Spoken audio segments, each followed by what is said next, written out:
మీతో కలిసి ఆరాధనలో పాల్గొనడానికి దేవుడిచ్చిన ఈ శ్రేష్టమైన అవకాశం కొరకు ముందుగానే దేవునికి స్తుతులు చెల్లిస్తున్నాను. అలాగే ఇక్కడ స్థానికంగా సేవ చేస్తున్న దైవ సేవకులు దావీదు గారికి, అలాగే మరి ఇక్కడ సంఘాన్ని చక్కగా సహకరిస్తూ చూస్తున్న శ్యామ్ గారికి, కుటుంబానికి, మరి సోదరులు దైవ సేవకులు, మరి ఎర్నెస్ట్ క్రిస్టియన్ రాజా క్రిస్టియన్ గారికి, తర్వాత ఇక్కడ సేవకులు కొంతమంది ఉన్నారు, సంఘం అందరికి కూడా నేను ప్రత్యేకంగా తెలియపరుస్తున్నాను. సంఘానికి శుభాలు తెలియపరుస్తున్నాను. ఈ సంఘం ఇంకా దినదినము అభివృద్ధి చెందుచు ఒక చెట్టు వలె ఫలిస్తూ ప్రభు రాకడలో ఎత్తబడే సంఘంలో ఉండాలని సంఘానికి శుభాలు తెలియపరుస్తున్నాను. దేవునికి స్తోత్రం. ఇంతవరకు చక్కగా మనం పాఠ పరిచయంలో ప్రభువును మహిమపరిచాము, అలాగే ఆరాధన చేశాం. ఇప్పుడు వాక్య ఖర్చులో వెళ్ళబోతున్నాం. వాస్తవానికి ఆరాధన వర్తమానం అలాగే మెయిన్ మెసేజ్ రెండు ఉంటాయి. అయితే ఈరోజు రెండు కలిపి ఒకటిగా పెట్టారు. దేవుని వాక్యం కొరకు మన మనసుల్ని మనం సిద్ధం చేసుకుంటాము. మరి గత రాత్రి దేవుడు అద్భుతంగా మీటింగ్ జరిగించారు. ఈరోజు చివరి కొట్టు కూడా దేవుడు చక్కగా జరిగించినట్టుగా ప్రార్థించండి. వచ్చిన దైవ సేవకులు దేవుడు చక్కగా వినియోగించుకుంటారు. ప్రియులారా, వాస్తవానికి ఈరోజు ఇక్కడ ఉండాలని అసలు ఆలోచన లేదు, అనుకోలేదు. మరి దేవుని సంకల్పం మనకు తెలీదు. కొన్ని మనం అనుకున్నట్టుగా జరుగుతాయి, కొన్ని మనం అనుకోకుండా కూడా జరుగుతాయి. రెండు విధాలుగా ఉంటాయి. మనం అనుకున్నట్టుగా కొన్ని జరుగుతాయి, మనం అనుకోకుండా కొన్ని జరుగుతాయి. కాబట్టి ఈరోజు ఆరాధన ఇక్కడ ఉంటారని ఆలోచన లేదు. మరి దేవుడు తన ప్రణాళికలు ఎలా ఉంచాడో, ఎందుకు ఉంచాడో తెలియదు. ఎవరితో మాట్లాడటానికి ఉంచాడో, ఎవరిని బలపరచడానికి ఉంచాడో మనకు తెలియదు. దేవుని స్తోత్ర. చాలా సంతోషం. దేవుని కృపను బట్టి ఈ సంవత్సరంలో ఈ రోజుతో 4 నెలల్లో మనం ముగించుకుంటున్నాం. ఈ సంవత్సరం 4 నెలలు అయిపోయి రేపటి నుంచి మరొక మాసంలో మనం ప్రవేశిస్తాం. సో అందువల్ల ఈరోజు దేవుడు మనకి ఇచ్చే సందేశం చాలా ప్రాముఖ్యమైనది. దేవుడు మనతో మాట్లాడతాడు, మనం అందరం కలిసి విందాం. మీతో పాటు నేను కూడా వింటా. వాక్యం చెప్పినప్పుడు ఏం చేస్తానంటే నేను కూడా వింటూ చెప్తుంటాను అన్నమాట. అంటే నేను చెప్పేది నేను కూడా వింటుంటా, నేను కూడా ఆలోచిస్తూ ఉంటాను. దేవుని యొక్క వాక్యం అంటే అది. కాబట్టి మీతో పాటు నేను వింటా. దేవుని ఆత్మ మన అందరితో మాట్లాడతాడు, మనం అందరం కలిసి వింటాం.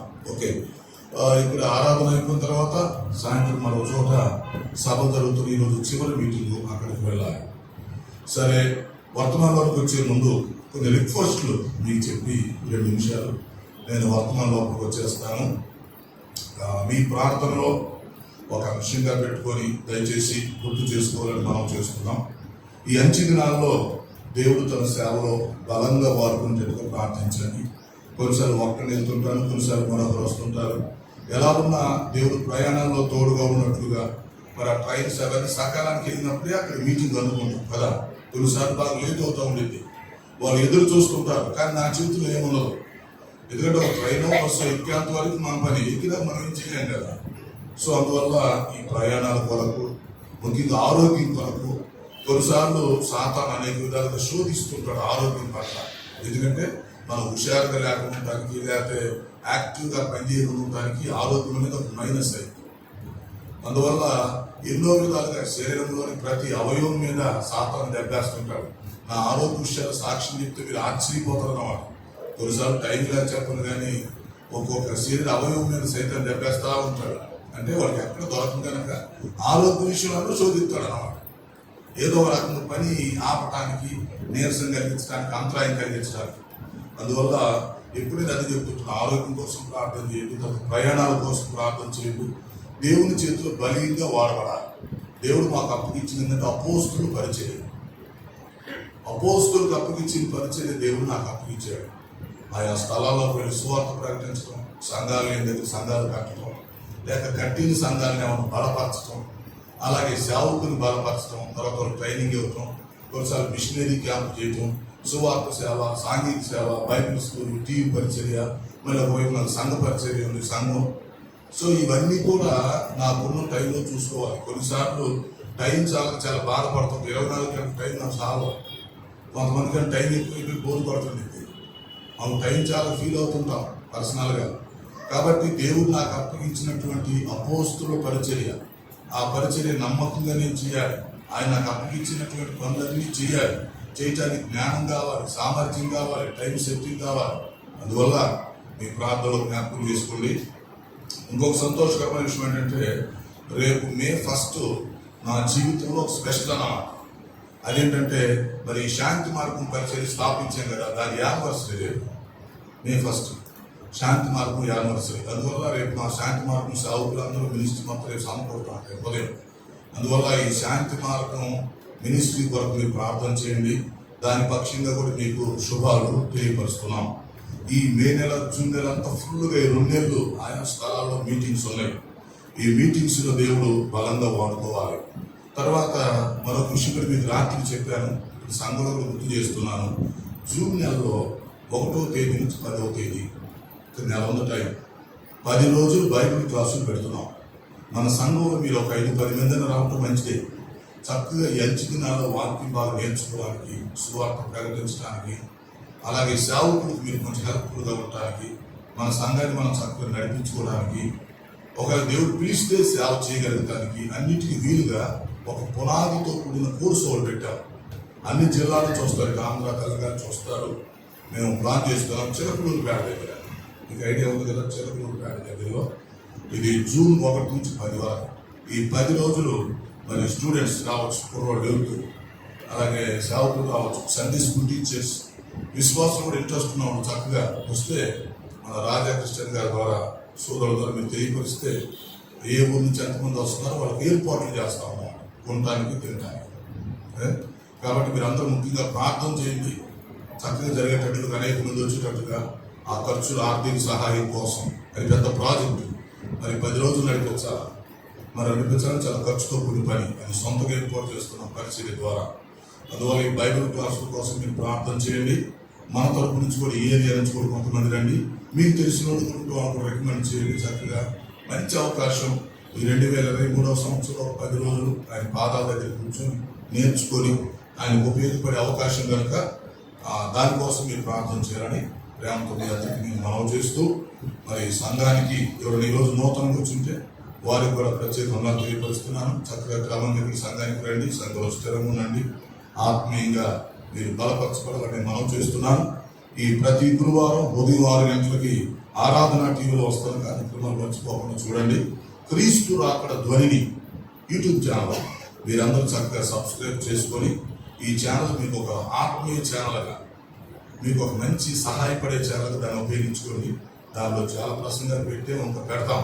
కాబట్టి మీరు టైం దొరికినప్పుడల్లా మరి ఫోన్ తీసుకున్న టైం వేస్ట్ చేసుకునే బదులు క్రీస్తు రాకడ ధ్వని యూట్యూబ్లోకి వచ్చేస్తే రకరకాల ప్రసంగాలు ఉంటాయి. ఆ టైంలో మీకు ఏ ప్రసంగం అవసరమో, ఏది మీకు ఉపయోగపడుతుందో చక్కగా వాక్యాన్ని విని అలాగే మీరు బలపరచబడవచ్చు. ఇంతకుముందంటే ఈ అవకాశం లేదు. ఇప్పుడు టెక్నాలజీ పెరిగింది కాబట్టి ఈ అవకాశాన్ని చక్కగా మనం వినియోగించుకొని మనం బలపడవచ్చు. ఓకే, సో ఈ విషయాలన్నీ గుర్తుపెట్టుకోండి, ప్రార్థన చేయండి. మరి మీ ప్రార్థనలో జ్ఞాపకం చేసుకోండి. దేవుని చిత్త ప్రకారం రాత్రి కూటంలో పాల్గొన్నారు, ఇప్పుడు ఆరాధనలో పాల్గొనే అవకాశం దేవుడు ఇచ్చాడు. ఈరోజు మనందరితో దేవుడు మాట్లాడాలని, ఆయన మనం బలపరచాలని ఆశిద్దాం. మంచి నోట్స్ని సిద్ధం చేసుకోవచ్చు. దేవుని యొక్క వాక్యం చక్కగా విని ఆత్మీయంగా మీరందరూ బలపడాలని ప్రేమతో మీకు మనవి చేస్తూ, వచ్చి మీ అందరిని అభినందిస్తూ వర్తమానం కొరకు మిమ్మల్ని ఆహ్వానిస్తూ ఉన్నాము. తల వంచండి, చిన్న ప్రార్థన చేసుకుందాం, వాక్యంలోకి వెళ్ళిపోదాం. వాక్యమై ఉన్న దేవుడు తన వాక్యము ద్వారా మనతో మాట్లాడినట్లుగా, ఈరోజు మనకి ఏం చెప్పాలనుకుంటున్నాడో అది చెప్పినట్లుగా, నా మాటలు నిష్ప్రయోజనం నేను చెప్పడం కాదు, కానీ వాక్యమై ఉన్న దేవుడే వాక్యము ద్వారా మనతో మాట్లాడాలి. ఆయన స్వరాన్ని మనం అందరం కలిసి విందాం, మీరు పొందుదాం. అలాగే మనం ప్రార్థన చేసుకొని వర్తమానం పెడదాం. ప్రార్థన చేద్దాం. అందరూ ప్రార్థన చేసుకుందాం. ఒక నిమిషం.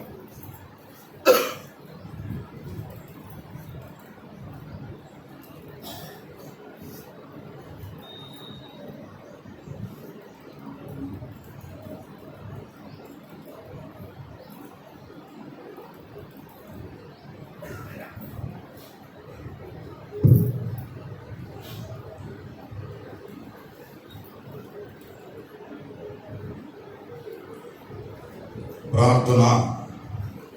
పరిశుద్ధుడు అయిన మా తండ్రి, జీవాధిపతి, మీ ఘనమైన పాదాలకు స్తుతి స్తోత్రాలు చెల్లిస్తున్నాం. ఈ ఉదయకాల సమయంలో పరిశుద్ధ దినపు వేళ ఆరాధనలో మరొకసారి మీ వాక్యమును ధ్యానం చేసే అవకాశం మాకు దయచేసినందుకు మీ స్తుతులు చెల్లిస్తున్నాము. ఇంతవరకు పాటల పరిచర్యలో ఆరాధన నడిపించినందుకు మీకు వందనాలు. ఇప్పుడు వాక్య పరిచర్యలో కూడా సహాయం చేయమని మనం చేస్తున్నాం. ఈ సమయంలో దైవ పిలుపు, దేవుడు సంఘమును పిలుచుట, ఈ అంశమును గురించి మేము ధ్యానం చేయబోతుండగా మీరు బోధకులై మాకు బోధ చేయమని మనం చేస్తున్నాం. మీ దాసులైన నన్ను బలపరిచి వాడుకోండి. రక్షణ లేని వారందరికీ రక్షణ దయచేయండి. రక్షణ పొందిన వారిని సంఘంలో స్థిరపరిచి బలపరిచి మీరు రాకడ కొరకు సిద్ధపరచమని మనం చేస్తున్నాం. ప్రభువా, ఈ సంవత్సరంలో ఈ 4 నెలలు మమ్మల్ని కాపాడుతూ వచ్చినందుకు స్తుతి స్తోత్రాలు చెల్లిస్తున్నాం. మీకు కృతజ్ఞతాస్తుతులు చెల్లిస్తున్నాం. అయినా ఈ 6 తెగలపాడు గ్రామాన్ని దీవించండి. ఈ సంఘాన్ని మీరు బలపరచండి. మాకు అవసరమైన సందేశం దయచేసి మీరే మహిమ పొందమని యేసు పరిశుద్ధ నామంలో అడుగుతున్నాను తండ్రి, ఆమేన్. రైట్.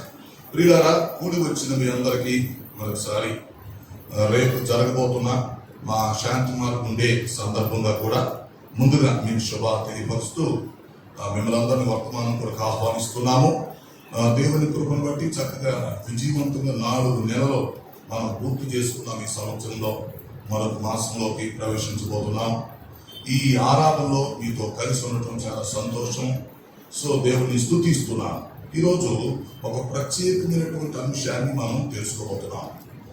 రక్షించబడినటువంటి ప్రతి వ్యక్తి తెలుసుకోవలసినటువంటి అంశం. విశ్వాసులు కావచ్చు, సేవకులు కావచ్చు, నాయకులు కావచ్చు, అలాగే స్త్రీలు, పురుషులు, యవనస్తులు, సంఘ పెద్దలు, సంఘ పరిచారకులు అందరూ ఖచ్చితంగా తెలుసుకుని తీరవలసిన సార్వత్రిక వర్తమానం, సంఘానికి సంబంధించిన వర్తమానం ఈరోజు మనం తెలుసుకోబోతున్నాం. ఈరోజు మన ధ్యానాంశం ఏంటంటే దేవుని పిలుపు లేక దేవుడు సంఘమును పిలుచుట. గమనించండి, దేవుని పిలుపు అనే సబ్జెక్టు మీద చిన్న పుస్తకాన్ని తయారు చేయవచ్చు. ఆ అంశం మీద అనేకమైన వర్తమానాలు ఉన్నాయి. దేవుని పిలుపు లేక దైవ పిలుపు.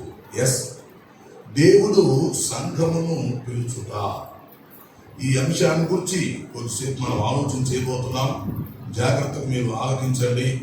దేవుడు మనతో మాట్లాడతాడు. దేవుని స్తోత్ర. ముందుగా ఒక వాక్య భాగాన్ని చదువుతాం.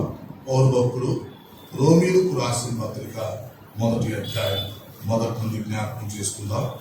రోమీయులకు రాసిన పత్రిక 1వ అధ్యాయం 1 నుంచి చదువుతున్నా. గమనించండి. యేసుక్రీస్తు దాసుడను అపోస్తలుడుగా ఉండుటకు పిలువబడిన వాడును దేవుని సువార్త నిమిత్తము ప్రత్యేకించబడిన వాడును నైనా పౌలు రోమాలో ఉన్న దేవుని ప్రియులందరికీ అనగా పరిశుద్ధులుగా ఉండుటకు పిలువబడిన వారికి అందరికీ శుభమని చెప్పి వ్రాయినది. చాలు. ఇది మీరు జాగ్రత్తగా వెంటనే మీ పని చక్కగా నోట్ చేసుకోండి, అర్థం చేసుకోండి, ధ్యానం చేయండి, ఆలోచించండి. దేవుని పిలుపు పరిశుద్ధ గ్రంథంలో మనం చూసినప్పుడు పిల్లరా అనేకమైనటువంటి పిలుపుల గురించి మనం ఆలోచిస్తాం. పిలుపులు చాలా ఉన్నాయి. రక్షణ కొరకు పిలుపు, కొంతమందిని దేవుడు రక్షించుకోవడానికి పిలుస్తాడు. తర్వాత సేవ కొరకు పిలుపు, కొంతమందిని సేవ చేయడానికి దేవుడు పిలుస్తాడు కదా. పరిచర్య కొరకు పిలుపు, కొంతమంది పరిచర్య చేయు నిమిత్తము పిలువబడతారు. కొన్నిసార్లు ఏమొచ్చిందంటే మహిమ పిలుపు. అంటే ఈ లోకాన్ని వదిలిపెట్టి వెళ్ళిపోవడానికి, దేవుని మహిమలో ప్రవేశించడానికి. సో ఇట్లు దేవుని పిలువైనటువంటి మనకు పిలుపులు ఉంటాయి, గుర్తుపెట్టుకోవాలి. మన మామూలు కాదు. ఈ లోకంలో సంఘం అంటే చాలా మందికి తెలియదు. అసలు సంఘం అంటే, ఆరాధన అంటే, ఈ విధంగా మనం చర్చిలో కూర్చొని దేవుని ఆరాధిస్తున్నామంటే మనం ఒక స్పెషల్, అది తెలుసుకోవాలి ఫస్ట్. ఈ 800 కోట్ల మంది ప్రజల్లో మనం స్పెషల్ అన్నమాట. ఈ లోకంలో కోటీశ్వరులు ఉండొచ్చు, రాజులు ఉండొచ్చు, మినిస్టర్లు ఉండొచ్చు, డాక్టర్లు ఉండొచ్చు, యాక్టర్లు ఉండొచ్చు, గొప్ప గొప్ప ఆఫీసర్స్ ఉండొచ్చు. వాళ్ళందరికంటే ఎవరు చర్చిలో కూర్చొని ఆరాధిస్తున్నారో వారు స్పెషల్ అన్నమాట. అది మొదట మనం అర్థం చేసుకోవాలి. అంటే ఈ ప్రపంచంలో మానవ జాతిలో మనకంటే గొప్ప లేడు అని ఫస్ట్ మనం తెలుసుకోవాలి. ఎందుకంటే మనం ఎవరమో మనకు తెలిసి ఉండాలి. మనం ఎవరమో మనం తెలుసుకోకుండా మనం ఏం నిలబడతాం, తర్వాత మనం ఇతరులకు ఏం చెప్పగలుగుతాం, అంతే కదా. మనం ఎవరమో మనకు తెలిసి ఉండాలి. వాట్ ఈజ్ అవర్ స్టేటస్, మన స్థితి ఏమిటో మనకు తెలిసి ఉండాలి. ఎవరైతే చక్కగా రక్షించబడి బాప్తీసం తీసుకుని సంఘంలో కూర్చొని దేవుణ్ణి ఆరాధిస్తున్నారో ఆ వ్యక్తి అటు దేవుని దృష్టిలో కావచ్చు, ఇటు ప్రపంచంలో కావచ్చు అందరికంటే గొప్పవాడు. ఆ వ్యక్తి ఒకవేళ అడుక్కునే వ్యక్తి అయి ఉండొచ్చు, అది వేరే విషయం. కడుపు ఎదువాడై ఉండొచ్చు, అమాయకుడై ఉండొచ్చు, పిచ్చోడై ఉండొచ్చు, అదంత అనవసరం. రక్షించబడిన వ్యక్తి ప్రపంచంలో స్పెషల్. మనం ప్రత్యేకించబడిన వారము, అది అర్థం చేసుకోవాలి. కాబట్టి ఎప్పుడు కూడా మనల్ని మనం తప్పు అంచనా వేసుకోకూడదు. మనల్ని చూసి మనం నిరుత్సాహపడకూడదు. మనం కడుపేద స్థితిలో ఉండవచ్చు, సొంత ఇల్లు కూడా లేకపోవచ్చు, లేకపోతే అనారోగ్యంతో ఉండొచ్చు, లేకపోతే మనం వెనకపోయి ఉండొచ్చు, గుర్తింపు లేని స్థితిలో ఉండొచ్చు. అవన్నీ జనరల్ విషయాలు, కానీ మనం పట్టించుకోకూడదు. మనం ఆలోచించాల్సిన విషయం ఏంటంటే ఈ ప్రపంచంలో అందరికంటే నేను గొప్పవాడిని. సంఘం అనేది ప్రత్యేకించబడింది, అది మనం అర్థం చేసుకోవాలి. కాబట్టి మన స్థితిని బట్టి మనం సంతోషించాలి, మన స్థితిని బట్టి మనం తృప్తి చెందాలి, మన స్థితిని బట్టి మనం అతిశయించాలి. మనం అతిశయించే స్థితి, తృప్తి చెందే స్థితి, సంతోషించే స్థితి అన్నమాట. కాబట్టి దేవుడు పిలుస్తుంటాడు. పిలుపులు ఈ ప్రపంచంలో మానవ జాతిని పిలుస్తూ ఉంటాడు. ఒకటేమో సువార్త పిలుపుండిద్ది. మానవ జాతి మొత్తం తన దగ్గరికి రావాలని, మానవ జాతిని రక్షించే దానికోసం దేవుడు మానవ జాతి మొత్తాన్ని పిలుస్తూ ఉంటాడు. రండి రండి రండి రండి, రక్షణ పొందుదురుకొని రండి, నా పిల్లలుగా ఉందురుకొని రండి అని దేవుడు పిలుస్తూ ఉంటాడు. అది సువార్త పిలుపు, అది రక్షణ పిలుపు. సో ఆ పిలుపులో కొంతమంది ఏమవుతారంటే రక్షించబడతారు. ఆ సువార్త నమ్మి, సువార్తను అంగీకరించి, సువార్తకు లోబడి కొంతమంది రక్షించబడతారు. రక్షించబడిన తర్వాత వాళ్ళకు పరిచర్య చేసే పిలుపు వస్తుంది, తర్వాత సేవ కోసం పిలుపు వస్తుంది, చివరిలో జీవితం ముగించుకునేటప్పుడు మహిమలోకి వెళ్ళే పిలుపు వస్తుంది. ఏదైనా అంత పిలిపే, మనంత పిలుపు వ్యవహారం. సృష్టికర్త అయినటువంటి దేవుడు సృష్టించబడినటువంటి మానవ జాతిని, ముఖ్యంగా సంఘాన్ని పిలుస్తాడు అని మీరు అర్థం చేసుకోవాలి. ఓకే, సరే. అసలు సంఘం అంటే అర్థం ఏంటో తెలుసా? సంఘం అంటే దీనిని గ్రీకులో ఎక్లేషియా అని పిలుస్తారు. ఎక్లేషియా అంటే పిలువబడిన వారు అని.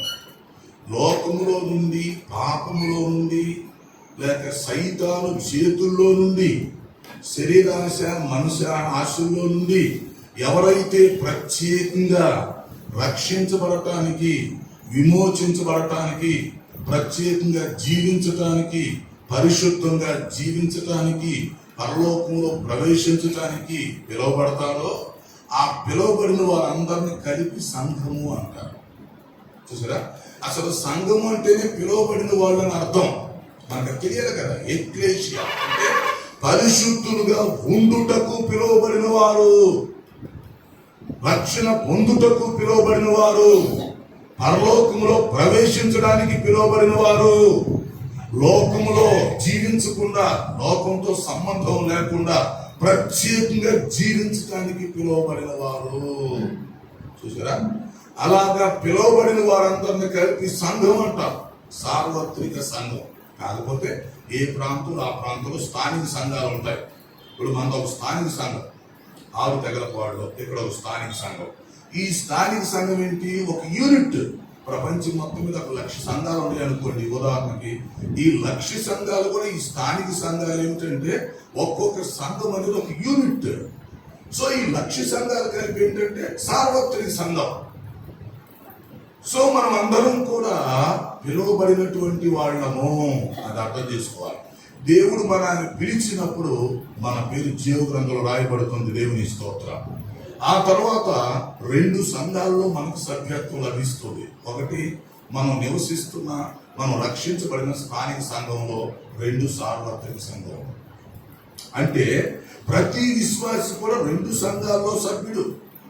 ఇప్పుడు ఏ ఊర్లో మనం రక్షించబడ్డాం, లేక ఏ స్థానిక సంఘంలో మనం రక్షించబడ్డాం, ఏది మన తల్లి సంఘం, లేక ఏ దైవజనుడి ద్వారా మనం రక్షించబడ్డాం, అది ఒక స్థానిక సంఘంలో సభ్యత్వం. అది మనం భూలోకంలో జీవించినంత కాలం, మరణించినంత కాలం ఉపయోగపడేది ఈ సభ్యత్వం. ఈ లోకంలో మనం ఎన్ని సంవత్సరాలు జీవిస్తున్నామో అన్ని సంవత్సరాలు ఈ స్థానిక సంఘంలో మనం సభ్యులు ఉంటాం.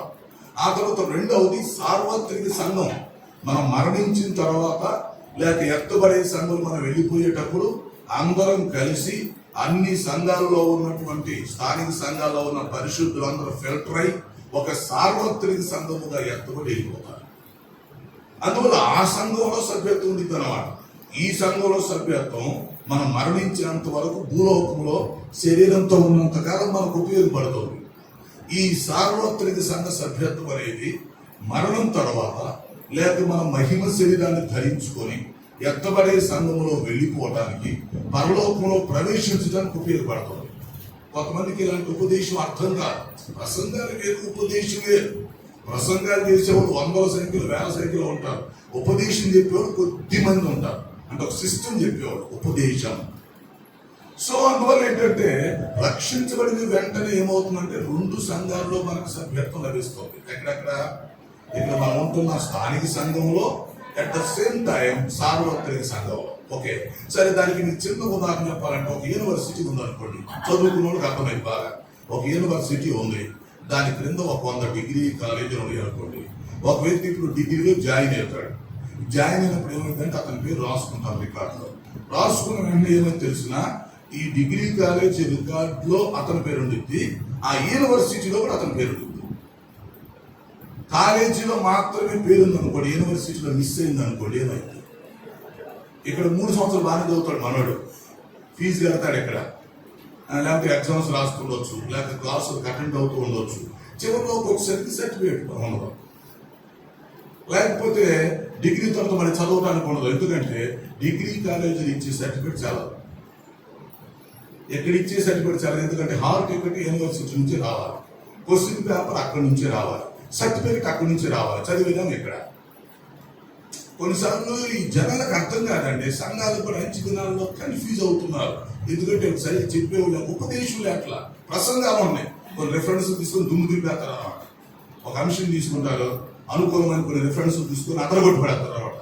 బ్రహ్మాండంగా ప్రసంగం అని చెప్తారు. ప్రసంగం బ్రహ్మాండంతో తర్వాత సంగతి ఒక సిస్టమ్ అనేది తెలియాలి కదా, ఒక పద్ధతి తెలియాలి కదా. సో దాన్ని ఉపదేశం అంటారు. ఉపదేశం అన్నప్పుడే కాదు, ప్రపంచం ఎక్కడికి వెళ్ళి అదే ఉంది. మారవు. ఇప్పుడు 10th క్లాసులో రాయ్ ఇంగ్లీష్లో ఫస్ట్ క్లాస్ మీరు ఏంటో అంటే రాష్ట్రం మొత్తం ఎక్కడ వెళ్ళి అడిగినండి, ఎక్కడికి వెళ్ళి అడిగినా మీ ఇంగ్లీష్లో ఫస్ట్ క్లాస్ ఏంటంటే అదే లెసన్స్ మారవు కదా. ఒక టీచింగ్ లో కొంచెం మార్పు అనిపించిన లెసన్స్ మారవు కదా. సో ఉపదేశం అనేది కూడా అలాంటిది. ప్రసంగాల్లో మార్పులు చేర్పులు అనిపిస్తున్నా, ప్రసంగాలు అనేది అనుకూలంగా మలుచుకున్నా, ఉపదేశం అనేది స్టాండర్డ్. అందువల్ల ఉపదేశం కరెక్ట్ ఉండాలి, అది అందరికి అర్థమవ్వాలి. మన చిన్నపిల్లలకి, మన యవనస్తులకి, పెద్దోళ్ళకి అందరికి ఉపదేశం నేర్పించుకోవాలి, మంచి పునాది ఉండాలి. కాబట్టి ఇప్పుడు ఏం చెప్తున్నాం మనం, ఒక వ్యక్తి రక్షించబడుతున్నాడు, బాప్తిసం తీసుకుంటున్నాడు. అప్పుడు ఈ వ్యక్తికి 2 సంఘాల్లో సభ్యత్వం లభిస్తుంది. ఇతని పేరు జీవ గ్రంథంలో రాయబడుతుంది. అతడు ఏ స్థానిక సంఘంలో ఉంటున్నాడో అక్కడ సభ్యుడు. అతడు సంఘాలు మారటానికి మళ్ళీ వీల్లేదు, గాలికి పోవటానికి వీల్లేదు. ఆ స్థానిక సంఘంలో అతడు సభ్యుడు. అందుకని మేము కొన్నిసార్లు బాప్తిసం ఇచ్చేటప్పుడు చెప్పుకుంటాం, ఎక్కడ బాప్తిసం తీసుకున్నాం బాబు, నీకు సమాధి కార్యక్రమం కూడా అప్లై చేయాలి మేము అంటే. అంత స్థిరంగా ఉండాలి సంఘంలో. ఒకవేళ సంఘాన్ని వదిలిపెట్టి ఇంకో సంఘానికి వెళ్ళాలంటే ఏంటో తెలుసా, తగిన కారణం చూపించగలిగి ఉండాలి. ఆ కారణం దేవుడు అంగీకరించగలిగి ఉండాలి, సంఘం కూడా అంగీకరించగలిగి ఉండాలి. మరి ఏదో కారణం చెప్పి వెళ్ళకూడదు. అసలు సంఘాలు మారటమే దరిద్రం. సంఘాలు మారకూడదు, గాలి పట్టాల గాలి కొట్టుకుపోకూడదు, సంఘంలో స్థిరంగా ఉండాలి. ఒకవేళ సంఘం మారవలసి వస్తే, వదలాల్సి వస్తే తగిన కారణం చూపించగలిగి ఉండాలి. ఆ తగిన కారణం ఎలాంటిదై ఉండాలి? దేవుడు దాన్ని ఆమోదించగలిగి ఉండాలి. దేవుడు అంగీకరించగలిగిన కారణం చూపించగలగాలి. లేదా సంఘ పాస్టర్ గారు, సంఘ పెద్దలు సంఘం అంగీకరించాలి. కరెక్ట్, ఈ వ్యక్తి చెప్పింది ఈ కారణం పర్లేదు, సరే ఆ సంఘానికి వెళ్ళొచ్చులే ఈ కారణాన్ని బట్టని.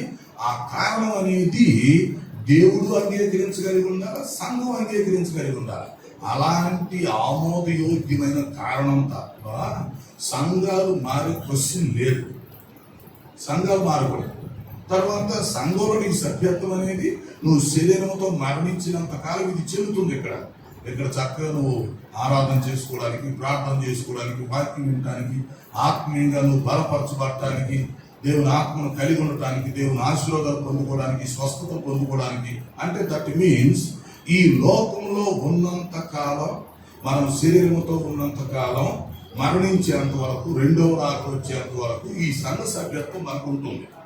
అయితే మరి మరణించిన తర్వాత లేక రెండవ రాకలు వస్తే సంఘం ఎత్తుకొని వెళ్ళిపోతే అప్పుడు మనకి సార్వత్రిక సంఘం సభ్యత్వం సరిపోతుంది.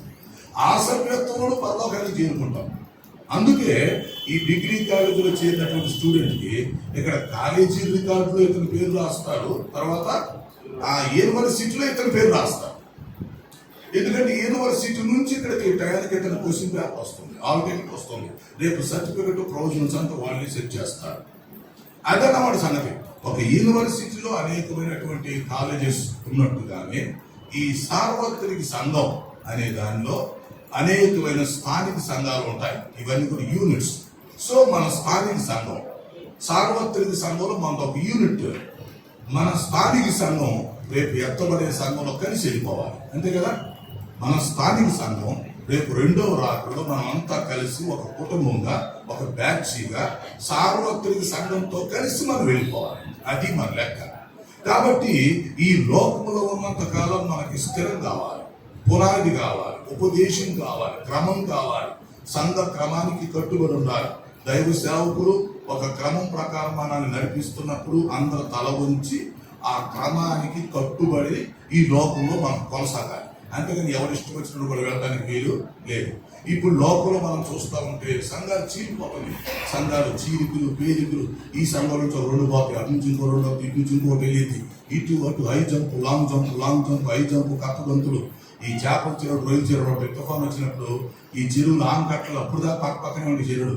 ఈ తుఫాన్ వచ్చినప్పుడు కట్టలు తీగిపోయి ఈ చెరువులో చేప మాట దూకేస్తాయి, ఆ చెరువులో చేప ఇటు వెళ్ళిపోతుంది, ఏ చెరువులో చేప ఇటు వెళ్ళి ఎవరికి తెలియదు. ఎందుకంటే అసలు చెరువుడే కలిసిపోయి ఈ కట్టలు దిగిపోయేసరికి ఇటు చేపలు ఇటు వెళ్ళిపోతుంది, గల్లంతా అయిపోయి ఎవరికి అర్థం కాదన్నమాట. ఇప్పుడు క్రైస్తవ సంఘాలు వ్యవహారం అట్ట వచ్చింది, అటు రాకూడదు. కాబట్టి ఎటో ఒకటి సంఘాలు చెదిరిపోయే పరిస్థితి రాకూడదు. సంఘం వదిలిపెట్టి మళ్ళీ లోకంలోకి వెళ్ళిపోకూడదు, పాపంలో పడిపోకూడదు, వెనకబడిపోకూడదు. ఒకసారి నువ్వు దేవుని నమ్ముకున్న తర్వాత, బాప్తీసం తీసుకున్న తర్వాత చావు అయినా రేవు అయినా ఇక నువ్వు ముందుకే వెళ్ళాలని వెనక్కి వెళ్ళే ప్రసక్తే లేదు. వాక్యం ఏం చెప్తుందంటే నాగటి మీద చేయి వేసి వెనక తట్టు చూచువాడు నాకు పాత్రుడు కాదు. అది సంగతి. ఒకసారి మనం నాగటి మీద చేయి వేసిన తర్వాత ఇక ముందుకే మన ప్రయాణం కానీ వెనక్కు మన ప్రయాణం కాదు. సరే, నీకు ఒక చిన్న బిట్టు అడుగుతా చెప్పండి, లోపలికి వెళ్తాను. జనరల్ బిట్టు, వెనక్కి తిరగకుండా చచ్చిపోయిందా ముందుకెళ్ళే జీవి ఏదో చెప్పండి. ఇప్పుడు తేలిపోయింది, చదివేంత తెలివి ఉంటుంది. ఒక జీవి అది చచ్చిపోతే తప్ప అసలు వెనక్కి వెళ్తాం అని దాని లైఫ్ లో ఉండదు. వెనక్కి వెళ్దాం అన్నమాట, అది ముందుకు పోతానే ఏమి ఎక్కడన్నా అది చచ్చిపోతే వేరే విషయం. కానీ వెనక్కి ఎందుకు నీళ్ళకి ఎదురు దిద్ది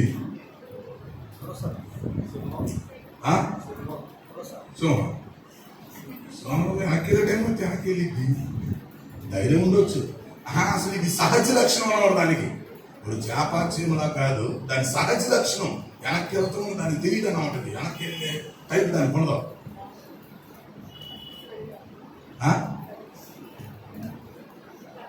ఇక్కడ కొడుకు గారు అడగాలి ఏంటి? చీమలు నువ్వు లైఫ్లో చూడు 1% కూడా వెనక్కి వెళ్ళవు. అసలు అది టర్న్ తీసుకోవటం అనేది, యూ టర్న్ తీసుకోవటం అనేది వాటి డిక్షనరీ లేదు. యూ టర్న్ తీసుకునే క్వశ్చనే లేదు, ముందుకెళ్ళిపోతా ఉంటే అంతే. ఏది అడ్డం వచ్చినా అడ్డం వచ్చి ఆగటమో లేకపోతే ముందు సాగిపోవడం కానీ ఒక వెనక్కి వెళ్ళటం కానీ లెఫ్ట్ సైడ్ కో రైట్ సైడ్ పోవాలి. అసలు అది తెలియదు అనమాట. అది టర్న్ తీసుకోవటం, యూ టర్న్ తీసుకోవటం అనేది, బ్యాక్ వెళ్ళటం అనేది చీమకు డిక్షనరీలో ఉండదు. సో ఆ చీమ నడక మొదలు పెట్టిన దగ్గర నుంచి చనిపోయేంత వరకు ముందుకే వెళుతుంది దాని ప్రయాణం. సో అది వ్యవహారం. దేవుని పిల్లల యొక్క పరిస్థితి అది. దేవుడు ఒకసారి మనల్ని రక్షించుకున్న తర్వాత, దేవుడు మనల్ని పిలుచుకున్న తర్వాత, చక్కగా మనం బాప్తీసం తీసుకున్నప్పుడు దేవుని సంఘంలో సభ్యత్వం కలిగినాక మిగతా వాళ్ళకి మీరు చెప్పగలిగి ఉండాలి, కొత్త వాళ్ళకి చెప్పగలిగి ఉండాలి, తెలియని వాళ్ళకి చెప్పగలిగి ఉండాలి. మన ప్రయాణం ముందుకే కానీ వెనక్కి మాత్రం కాదు. పరిస్థితులు ఎలాగైనా ఉండొచ్చు, పరిస్థితులు అనుకూలంగా ఉండొచ్చు, ప్రతికూలంగా ఉండొచ్చు. కొన్నిసార్లు మనం అనుకూలంగా జరగవచ్చు, జరగకపోవచ్చు. కొన్నిసార్లు సంతోషం కలగవచ్చు, దుఃఖం కలగవచ్చు, నష్టం కలగవచ్చు, లాభం కలగవచ్చు. వాటిని బేస్ చేసుకొని మన ఆత్మీయ ప్రయాణం ఉండదు, ఉండకూడదు. లాభ నష్టాల మీద మన ప్రయాణం ఉండదు, సుఖ దుఃఖాల మీద మన ప్రయాణం ఉండదు, పరిస్థితుల మీద మన ప్రయాణం ఉండదు. మనది ముందు ప్రయాణం. మన ప్రయాణం ప్రభువు కొరకు, మన ప్రయాణం పరలోకం కోసం మన ప్రయాణం. మనది ఆత్మీయ యాత్ర. It is a spiritual journey. ఇది ఒక ఆత్మీయ యాత్ర. సో ప్రియమైన వారులారా, ఇక్కడ మీరు రక్షించబడి ఈరోజు ఇక్కడ కూర్చున్నారంటే చాలా గొప్ప విషయం అన్నమాట. ఎందుకంటే ఈ ప్రపంచంలో కొన్ని కోట్ల మంది ఉండగా అసలు మన ఊర్లో ఎన్ని వేల మంది ఉన్నారు ఒకసారి ఆలోచించుకోండి. మన ఊర్లో ఎన్ని వేల మంది ఉన్నారు, ఎన్ని వేల ఓటర్స్ ఉన్నారు ఈ ఊర్లో. మరి ఎంతమంది మీరు కూర్చున్నారంటే మీరు ఊర కూర్చోలా. మీకు తెలుసో తెలియకపోవచ్చు, కానీ మీకు తెలిసినా తెలియకపోయినా కొన్ని వేల మంది ఇక్కడ ఓటర్స్ ఉన్నారు. ఇందులో ఓటు వేసిన చాలా మంది ఉన్నారు. ఎంతమంది ఈ 6 తెగల పోల్లో మీరు ఇక్కడ కూర్చున్నారంటే you are the special people. You are the special people. You are the selected people. మీరు దేవుని చేత ఎంపిక చేయబడిన వాళ్ళు, దేవుని చేత ప్రత్యేకించబడిన వాళ్ళు, దేవుని చేత పిలువబడిన వాళ్ళు. Yes, we are also selected people in this society. ఈ సమాజంలో నుండి దేవుని కోసం మనం పిలువబడ్డవాళ్ళం. సో మన పిలుపుని బట్టి మనం అతిశయించాలి. మన పిలుపు మనకి హ్యాపీనెస్ ఇస్తుంది, మన పిలుపు మనకి సాటిస్ఫాక్షన్ ఇస్తుంది, మన పిలుపు మన టార్గెట్ ని నిర్దేశిస్తుంది. That is our purpose. కాబట్టి దేవుని పిలుపు గురించి ఆలోచిస్తున్నప్పుడు నిజంగా ఇన్ని కోట్ల మందిలో దేవుని పిలుపు ఉండటం అనేది ఎంత గొప్ప విషయం. మనకంటే మంచోడు చాలా మంది ఉన్నారు కదా. మనకంటే మంచోడు చాలా మంది ఉన్నారు. ధనం కలిగినోడు చాలా మంది ఉండొచ్చు, లేకపోతే జ్ఞానం కలిగినోడు చాలా మంది ఉండొచ్చు. మీరు ఊహించుకోండి ఒకసారి. మనకంటే చదువుకున్నవాడు చాలా మంది ఉండొచ్చు. మనకంటే మంచి మనసు కలిగినోడు, సాత్వికం కలిగినోడు, మంచి ఫీల్ చేసేవాడు, మంచి క్యారెక్టర్ కలిగినోళ్ళు, లేకపోతే మంచి టాలెంట్స్ కలిగినోళ్ళు, మంచి నాయకులు మనకంటే లక్షలు కోట్ల మంది ఉన్నారు ఈ భూమి మీద. మనకంటే బెటర్ దాన్ పీపుల్. బట్ వాళ్ళలో నుంచి మనకంటే మంచోళ్ళు ఉండగా, మనకంటే జ్ఞానం గల వాళ్ళు ఉండగా, మనకంటే మంచి నాయకులు ఉండగా, రిచ్ పర్సన్స్ ఉండగా, నాలెడ్జ్ పర్సన్స్ ఉండగా దేవుడు మనల్ని పిలుచుకున్నాడంటే ఇది ఎంత గొప్ప విషయం. మీ జీవితంలో మీరు రక్షించబడి ఇన్ని సంవత్సరాలైంది. ఎప్పుడైనా మీ పిలుపుని గురించి మీరు ఆలోచించారా? ఈ పిలుపు యొక్క ప్రత్యేకతను గురించి మీరు ఆలోచించారా? ఏదో రక్షించబడ్డామంటే, క్రైస్తవులు అయిపోయామంటే, చర్చికి వస్తున్నామండి, దేవుని ఆరాధిస్తున్నామండి, దేవుడు మేలు చేస్తున్నాడండి, అది కాదు. నథింగ్. ఏదో దేవుడి దగ్గరికి వచ్చాం, ఆయన ఆరాధించాం, ఆయన మేలు చేస్తున్నాడు, అది కాదు. అసలు నీ పిలుపు యొక్క ఔన్నత్యత, నీ పిలుపు యొక్క ఇంపార్టెన్స్ నీకు తెలిసి ఉండాలి. నేను చాలాసార్లు ఆ విషయం ఆలోచిస్తుంటాను. అందుకే ఈ దైవ పిలుపు అనే సబ్జెక్ట్ మీద చిన్న పుస్తకం కూడా తయారు చేయవలసిన అవసరం ఉంది. సో ఇప్పుడు చాలాసార్లు ఈ క్రైస్తవులకి పిలుపు విలువ తెలియట్లేదు. ఇప్పుడు మనకంటే చాలా మంచిగా ఉన్నారండి, చదువులో, జ్ఞానంలో, ధనంలో, ఆరోగ్యంలో, టాలెంట్స్ లో, నాయకత్వంలో, రాజకీయాల్లో, ఆర్థిక పరిస్థితుల్లో, లేకపోతే మంచితనంలో, క్యారెక్టర్లో, అన్నింటిలో కూడా మనకంటే మంచోళ్ళు ఉన్నారు. లేరు అని చెప్పడానికి లేదు. మనకంటే చాలా గొప్పోళ్ళు ఉన్నారు. కానీ వాళ్ళకి పిలుపు లేదు. ఇక్కడ కూర్చునే అవకాశం వాళ్ళకి లేదు. ఇక్కడ కూర్చునే అవకాశం వాళ్ళకి లేదు. ఒక ఐఏఎస్ ఆఫీసర్కి ఇక్కడ కూర్చునే అవకాశం లేదు. ఒక మినిస్టర్ గారికి ఇక్కడ కూర్చునే అవకాశం లేదు. ఒక కోటీశ్వరికి ఇక్కడ కూర్చునే అవకాశం లేదు. అసలు తెలియకపోవడం విషయం ఏంటంటే ఆ విలువ కూడా వాళ్ళకి తెలియదు. వాళ్ళకి విలువ తెలిస్తే అసలు మనం ఎందుకు అంటారు, మనం ఎందుకు ఇక్కడ కూర్చుంటారు? వాళ్ళకి విలువ తెలియలేదు కాబట్టి మనం ఇక్కడ కూర్చోగలిగాం. దేవుని స్తోత్రం. కాబట్టి ఎప్పుడైనా గుర్తుపెట్టుకోండి, ఆదివారం మీరు వచ్చి చర్చిలో కూర్చున్నప్పుడు వెంటనే మన యొక్క స్టేటస్ మనకు గుర్తుకు రావాలి. మరి ఈ స్థలంలో వచ్చి నేను కూర్చున్నానంటే నిజంగా గొప్పరా, మినిస్టర్ గారికి ఇక్కడ సీట్ లేదురా బాబు, కలెక్టర్ గారికి ఇక్కడ సీట్ లేదురా, కోటీశ్వరుడికి ఇక్కడ సీట్ లేదు, జమీందారికి 100 ఎకరాల చేపల చెరువు ఉంది, ఇక్కడ కూర్చుని సీట్ లేదురా నాయన. నాకు ఈ ఊరు ఒక గొప్ప స్థాయిలో ఉన్న వ్యక్తికి ఇక్కడ కూర్చునే సీట్ లేదు, నాకు ఇక్కడ సీట్ ఉంది. అసలు చర్చిలో ఇక్కడికి వచ్చి నువ్వు కూర్చున్నావంటే, ఈ ప్లేస్ లో ఉన్నావంటే ఆ విలువ నీకు తెలియాలి. దాన్ని సింపుల్ గా తలంచకూడదు. నువ్వెవరో నీకు తెలిసి ఉండాలి, నువ్వు ఏ స్థలంలో కూర్చున్నావో నీకు తెలిసి ఉండాలి, నీ పరిస్థితి ఏంటో నీకు తెలిసి ఉండాలి. ఒక మాట చెప్తా మీకు, ఈ ప్రపంచం అంతట్లో ది బెస్ట్ ప్లేస్ ఏంటంటే దేవుని సన్నిధిలో ఆయన పాదాల దగ్గర కూర్చోవడం. గట్టిగా తెలుస్తుందామా? The best place in this world, the best place in this world. ఈ ప్రపంచంలో అతి మంచి స్థలం ఏంటంటే ఆయన పాదాల దగ్గర కూర్చోవటమే, ఆయన సన్నిధిలో కూర్చోవటం. ఇక్కడ నువ్వు సిట్ అయ్యావు, ఇక్కడ నువ్వు కూర్చున్నావంటే అసలు ఎంతకంటే మంచి స్థలం ఈ భూగోళం మీద చూపించు చూద్దాం. నువ్వు కూర్చున్న స్థలం కంటే మంచి స్థలం ఈ భూగోళంలో నువ్వు చూపించలేవు. 10 అంతస్తుల బిల్డింగ్ లోకి వెళ్ళి నువ్వు చూపించలేవు, ఏసీ రూమ్ లోకి వెళ్ళి నువ్వు చూపించలేవు, లేకపోతే ఇంకెక్కడికి వెళ్ళి నువ్వు చూపించలేవు. నీ వల్ల కాదు. ఒక బెస్ట్ ప్లేస్ లో కూర్చున్నావు, ఒక అద్భుతమైనటువంటి స్థలంలో నువ్వు కూర్చున్నావు. కారణం ఏంటంటే ఆయన మనలను పిలిచాడు. ఈ పిలుపు విలువని తెలియాలి ఈరోజు మీకు. ఇంకో చోట అంటాడు వాక్యంలో, మిమ్మల్ని పిలిచినటువంటి పిలుపును ఏర్పాటును నిశ్చయించుకోండి, మిమ్మల్ని పిలిచిన పిలుపును తెలుసుకోండి అంటాడు అన్నమాట. ఈ పిలుపు ఎంత గొప్పదంటే పిల్లారా చెబుతా మీకు. ఒక 100 మంది అప్లై చేశారు అనుకోండి, లేకపోతే 1000 మంది అప్లై చేశారు అనుకోండి, అక్కడ ఒక పోస్టే ఉందనుకోండి, 1000 మందిలో ఒక పోస్ట్ ఉంది. సరే, ఆ వ్యక్తి ఒక వ్యక్తికి వచ్చింది అనుకోండి, 1000 మందిలో ఒక వ్యక్తికి ఆ ఉద్యోగం వస్తే, కాల్ లెటర్ వస్తే ఎలా ఉంటుంది పరిస్థితి? కొన్నిసార్లు అప్లై చేస్తారు, లక్షల మంది అప్లై చేస్తారు. అక్కడ ఒక 200 ఉద్యోగాలు 300 ఉద్యోగాలు ఉంటాయి. అప్లై చేయడం మాత్రం లక్షల సంఖ్యలో అప్లై చేస్తారు. సో లక్షల సంఖ్యలో అప్లై చేసినప్పుడు ఒక 200-300 మందికి వాళ్ళ కాల్ లెటర్ వస్తే ఉద్యోగానికి రమ్మని, అసలు ఆ పరిస్థితి ఎలా ఉండిదే? లక్షల సంఖ్యలో నుంచి 100 మందికి కాల్ లెటర్ వస్తే ఎంతో సంతోషం, ఎంతో తృప్తి. అదే నేను అంటున్నాను, ఇప్పుడు 800 కోట్ల మందిలో నుంచి నీకు వచ్చింది కాల్ లెటర్. లక్షలు కాదు నాయన, కోట్లు కాదు, ఇన్ని 100 కోట్ల మంది ప్రజల్లో నుంచి నీకు కాల్ లెటర్ వచ్చింది ఈరోజు. నా కుమారుడుగా ముందుకొని రా, నా కుమార్తెగా ముందుకొని రా, నా రాజ్యంలో ముందుకొని రా, నా మహిమలో ముందుకొని రా, లక్షల కోట్ల సంవత్సరాలు నాతో కలిసి ముందుకొని రమ్మని చెప్పి ఇన్ని కోట్ల మందిని పక్కన పడేసి అందరిని పక్కన పెట్టేసి దేవుడిని కాల్ లెటర్ ఇచ్చాడు. దేవుడికి స్తోత్రం. సో మన పిలుపు అనేది ఎంత గొప్పదండి. మనం ఉన్నా చనిపోయినా పర్వాలేదు, పేదవాళ్ళమైన ధనికులమైన పర్వాలేదు, జనాలు మనకు పిచ్చోళ్ళన్నా పర్వాలేదు, కులంలో నుంచి ఎలివేసినా పర్వాలేదు, ఇంట్లో నుంచి ఎలివేసినా పర్వాలేదు, నువ్వు చచ్చిపోయినా పర్వాలేదు. ఎందుకో తెలుసా? నీ పిలుపు గొప్పది. కోట్ల మందిలో నుంచి వచ్చింది నీకు కాల్ లెటర్. కాబట్టి కులం ఎలివేస్తే ఏమైంది, ఊళ్ళో నుంచి ఎలివేస్తే ఏమైంది, అనారోగ్యంతో వస్తే ఏమైంది, చచ్చిపోతే ఏమైంది? ఏమీ కాదు. పిలుపుతో పోల్చుకుంటే మరణం కూడా చిన్నదే. పిలుపుతో పోల్చుకుంటే ఈ ప్రపంచంలో ఏది అంతకంటే పెద్దదేం లేదు. సో ఈరోజు దేవుని పిలుపుని గురించి మనం ఆలోచించాలి. ఆరాధనకు వస్తున్న మనం అందరం, దేవుని సంఘంలో సభ్యులమైన మనం అందరం ఆయన మనకి పిలుపునిచ్చాడు. అక్కడ దాకా గుర్తుపెట్టుకోండి. సరే, ఇంకా లోపలికి వస్తే అసలు దేవుడు మనల్ని ఎందుకు పిలిచాడు? పిలుపు యొక్క ఉద్దేశం ఏంటి?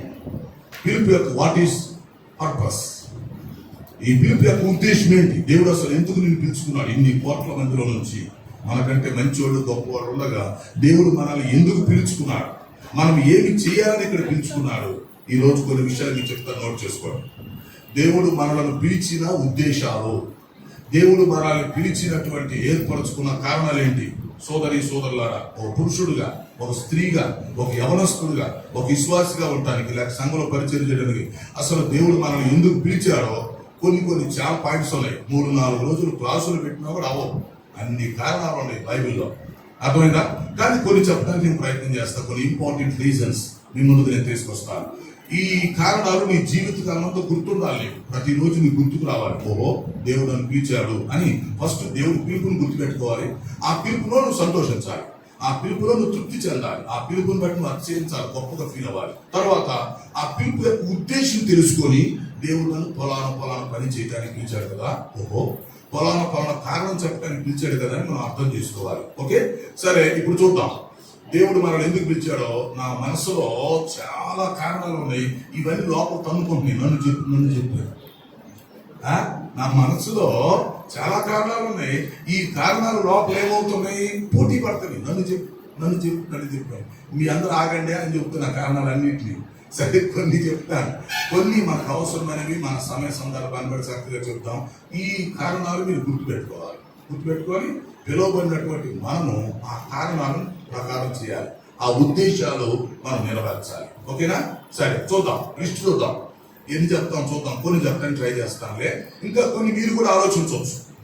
నేను చెప్పినవే ఫిక్స్డ్ కాదు, ఇంకా మీరు ఆలోచించారనుకోండి, ధ్యానం చేశారనుకోండి, బైబిల్ మొత్తం మీద చాలా వస్తాయి.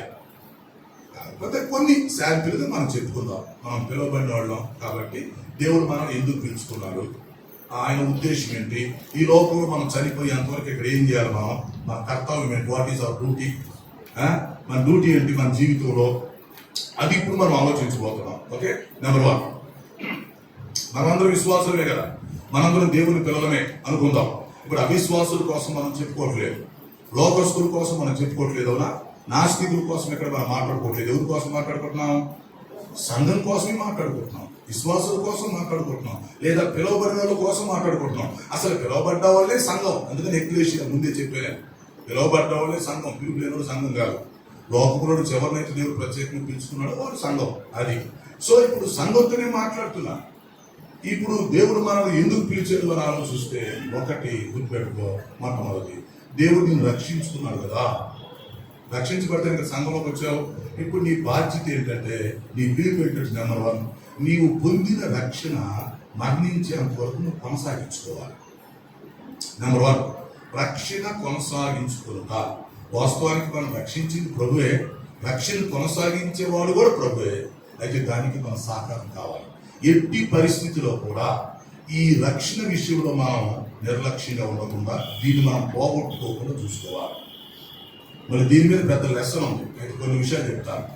ఇప్పుడు వాస్తవానికి మనం ఎలా రక్షించబడ్డామంటే, ఎఫెసీ పత్రిక 2:8 లెక్క ప్రకారం, ఎఫెసీ పత్రిక 2:8 లెక్క ప్రకారం, మీరు కృప ద్వారా విశ్వాసం వలన రక్షించబడితిరి, ఇది మీ వలన కలిగినది కాదు, దేవుని వరమే. రైట్, మనం రక్షించబడటం అనేది దేవుని వరం. ఇది మన ద్వారా జరిగిందేమీ కాదు, దేవుడే మనం రక్షించుకున్నాడు. అది ఆయన కృపను బట్టి ప్లస్ మన విశ్వాసాన్ని బట్టి జరిగింది. అటు దేవుని కృప ఉంది, ఇటు మన విశ్వాసం కూడా ఉంది. ఈ కృప విశ్వాసం రెండు కలిసి మనం రక్షించాయి. ఓకే, అయితే ఇప్పుడు రక్షణ పొందిన మనం ఏం చేయాలంటే, మనం ఈ లోకంలో ఎన్ని సంవత్సరాలు జీవిస్తామో పిల్లలు మనకు తెలియదు. ఎక్కువ సంవత్సరాలు జీవిస్తామో తెలియదు, తక్కువ సంవత్సరాలు జీవిస్తామో తెలియదు. ఎన్ని సంవత్సరాలు జీవించినా సరే మన రక్షణ మనం కాపాడుకోవాలి. జీవితంలో ఏది పోయినా నష్టపోయినా పర్వాలేదు, జబ్బు వస్తే మళ్ళీ స్వస్థత వచ్చింది, లేదా మరణిస్తాం, అంతకంటే ఏం కాదు. ఉద్యోగం వచ్చింది, ఊడిపోయింది, మరొక ఉద్యోగం రావచ్చు, రాకపోవచ్చు. లేకపోతే వ్యాపారంలో వ్యవసాయం నష్టం కలగవచ్చు, మళ్ళీ భర్తీ చేసుకోవచ్చు. ఫెయిల్ అవ్వచ్చు, మళ్ళీ రాసి పాస్ అవ్వచ్చు. కానీ జీవితంలో అతి విలువైనది రక్షణ. ఈ రక్షణ పోకుండా చూసుకోవాలి. ఆ లెక్కకు వస్తే వెంటనే మరో డౌట్ వస్తుంది, మరి పొందిన రక్షణ పోతుందా?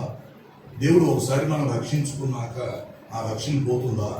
ఆ రక్షణ పోయే ప్రమాదం ఉందా లేదా? ఇలాంటి డౌట్లు మనకు రావచ్చు. విషయం ఏంటంటే, దేవుడు మనకి ఇచ్చిన రక్షణ శాశ్వతమైన రక్షణ. పొందిన రక్షణ పోదు. అయితే పోదు కదా అని చెప్పి మన ఇష్టం వచ్చినట్టుగా ఎగిరితే కుదరదు. రక్షణ పోదు, కానీ దాని చేతులా మనమే వదులుకుంటే పోగేం చేసింది, అది పోదు. దేవుడిచ్చిన రక్షణ దేవుడు తీసివేయడు, లేదా దేవుడిచ్చిన రక్షణ సాతాను కూడా తీసేయలేడు. దేవుడిచ్చిన రక్షణ దాని అంతరకు అది పోదు. కానీ ఎలా పోయింది? మన నిర్లక్ష్యంతో, లేక కొన్నిసార్లు మనమే ఇష్టం వచ్చినట్టుగా మరలా లోకంలో కలిసిపోయినప్పుడు, పాపంలో పడిపోయినప్పుడు, దేవుని దగ్గర క్షమాపణ అడుక్కోలేనప్పుడు, బుద్ధి లేకుండా జీవించినప్పుడు ఏమైందంటే మన రక్షణ పోదు, కానీ మనం దాన్ని వదిలేసుకున్నట్టు అన్నమాట. అది పోదు, రక్షణ పోదు, మనం వదిలేసుకున్నట్టు. అందుకని నేను చెప్పింది ఏంటంటే, జీవితంలో ఏది పోగొట్టుకున్నా పర్వాలేదు, మళ్ళీ సంపాదించుకుంటాం, రికవర్ అవుతాం. కానీ పిలువబడిన ప్రతి ఒక్కరు జీవితం రక్షణ కాపాడుకోవాలి. చనిపోయేంత వరకు నీ రక్షణ కాపాడుకోవాలి. మధ్యలో ఎట్టి పరిస్థితులను లోకంలో వెళ్ళిపోగా, పాపంలో పడిపోగా, సంఘాన్ని వదిలిపెట్టి వెళ్ళగా, సేవకుని వదిలిపెట్టి వెళ్ళిపోగా, మళ్ళీ ఎదురికి మళ్ళీ ఏ దురలవాటులో పడిపోగా, చెడు స్నేహాల్లో మళ్ళీ పడిపోగా. ఎందుకంటే దేవుడు నీకు ఇచ్చిన రక్షణ ఈ లోపల మినిస్టర్ లేదు. దేవుడు నేను పిలుచుకున్నాడు, పిలుచుకొని నీకు రక్షణ ఇచ్చాడు. కాబట్టి దేవుడిని ఎందుకు పిలిచాడంటే ఆ రక్షణ మనం కాపాడుకోవాలి. అందుకే పిలువబడ్డాం. మనం మరణించేంత చివరి వరకు రక్షణ కాపాడుకోవాలి. అప్పుడు మనం ఏం చెప్పగలుగుతాం? చివరికి మంచి పోరాటము పోరాడి తిని చెప్పగలుగుతాం. అది ఎప్పుడు చెప్పగలం? బ్రతికున్నప్పుడు చెప్పలేం కదా, మధ్యలో చెప్పలేం కదా. అది మరణించేటప్పుడు చెప్తాం. మంచి పోరాటం పోరాడి తిని అంటే అర్థం ఏంటి? నేను చివరి దాకా నా రక్షణ కాపాడుకున్నాను. ఈ లోపు కొన్ని ఒడిదుడుకులు వచ్చినా, ఆటంకాలు వచ్చినా, శ్రమలు వచ్చినా, మరణాపాయం వచ్చినా, విడివేతలు జరిగినా, నష్టాలు జరిగినా, మొత్తానికి కష్టమో నష్టమో నిలబడి నా రక్షణ నేను కాపాడుకోగలిగాను, ఆత్మీయ పోరాటంలో గెలవగలిగాను అని చెప్తా ఉన్నాను. అది పాయింట్. సో మంచి పోరాటం పోరాడనే మాట మరణించే టైంలో చెప్పేది. అప్పుడు మన రక్షణ మనం కాపాడుకోగలిగినప్పుడు, కొనసాగించుకోగలిగినప్పుడు చెప్తాం. కానీ ఇప్పుడు పిలువబడ్డ వాళ్ళు ఏం చేయాలంటే వాళ్ళ డ్యూటీ ప్రతి వ్యక్తి కూడా మన రక్షణ మనం కొనసాగించుకోవాలి. ఆ విషయం బైబిల్ ఎక్కడ ఉంది చెప్పగలరా? ఫిలిప్పీ పత్రిక 2:12 ఉందన్నమాట. ఇవన్నీ మనం మర్చిపోకూడదు, ప్రాణం పోయినా మర్చిపోకూడదు. అందుకని ముందే చెప్పే ప్రసంగాలు చెప్పేవాడు బ్రహ్మాండం ఉంటారు నాయన. ప్రసంగాలు కాదు, ఉపదేశం కావాలని చెప్తుంది. అందుకే మరి సో ఇక్కడ ఫిలిప్పీ పత్రిక 2:12 ఫిలిప్పీ సంఘానికి పౌలు గారి హెచ్చరిక. వాస్తవానికి పౌలు గారి కట్టిన సంఘాలన్నింటిలో ఎక్కువగా ఆయన ఫిలిప్పీ సంఘాన్ని ప్రేమించాడు. ఫిలిప్పీ సంఘం అంటే ఆయన బలిపించి ఇష్టం అన్నమాట. అందుకని అంటాడు, నా హృదయంలో మిమ్మల్ని ఉంచుకున్నాను అంటాడు. అవును, ఆ పత్రికలోనే నా హృదయంలో మిమ్మల్ని ఉంచుకున్నాను అంటాడు. అందుకని ఆ సంఘంతో ఏం చెబుతున్నాడంటే 2వ అధ్యాయం 12వ వచనంలో భయముతోను వణుకుతోను మీ సొంత రక్షణ కొనసాగించుకుంది. ఎంత బాగా చెప్పాడండి. ఫిలిప్పీ పత్రికని, ఫిలిప్పీ సంఘాన్ని ఆయన తన హృదయంలో ఉంచుకున్నాడు. కాబట్టి అందరికంటే ఎక్కువగా సంఘాన్ని ప్రేమించాడు కనుక అన్ని సంఘాల కంటే ఎక్కువగా ప్రేమించాడు. అందువల్ల చెప్తున్నాడు, అయ్యా ఏది పోయినా పర్లేదయ్యా, రక్షణ పోకూడదయ్యా. వాస్తవానికి రక్షణ పోదు. దేవుడు మనకి ఇచ్చిన రక్షణ ఆయన తిరిగి తీసేయడు. ఆయన ఇచ్చిన రక్షణ ఆయన తీసేయడు. అలాగని చెప్పి సైతాన్ మన రక్షణ తీసేస్తాడా? సైతాన్ కూడా తీసేయడు. సైతాన్ కూడా హక్కు లేదు, తీసేసే హక్కు. లేక ఈ మనుషులు తీసేస్తారా? వీళ్ళ వల్ల కాదు. సరే దానంతరం పోయిద్దా? అది పోదు. కనుక రక్షణ అనేది పోదు, అది స్థిరం, శాశ్వతం. కానీ దానికి పోవటానికి ఒక ఛాన్స్ ఉంది. ఏంటంటే మనం వదిలేస్తే పోయింది. మనం వదలకూడదు. దానంతరం పొమ్మంటే పోదు. సైతాన్ వచ్చి లాక్కుంటే సైతాన్ వచ్చి లాగడో లాగినా పోదు. కాబట్టి మనం వదలకూడదు. అసలు నీకు రక్షణ దొరకటమే గొప్ప.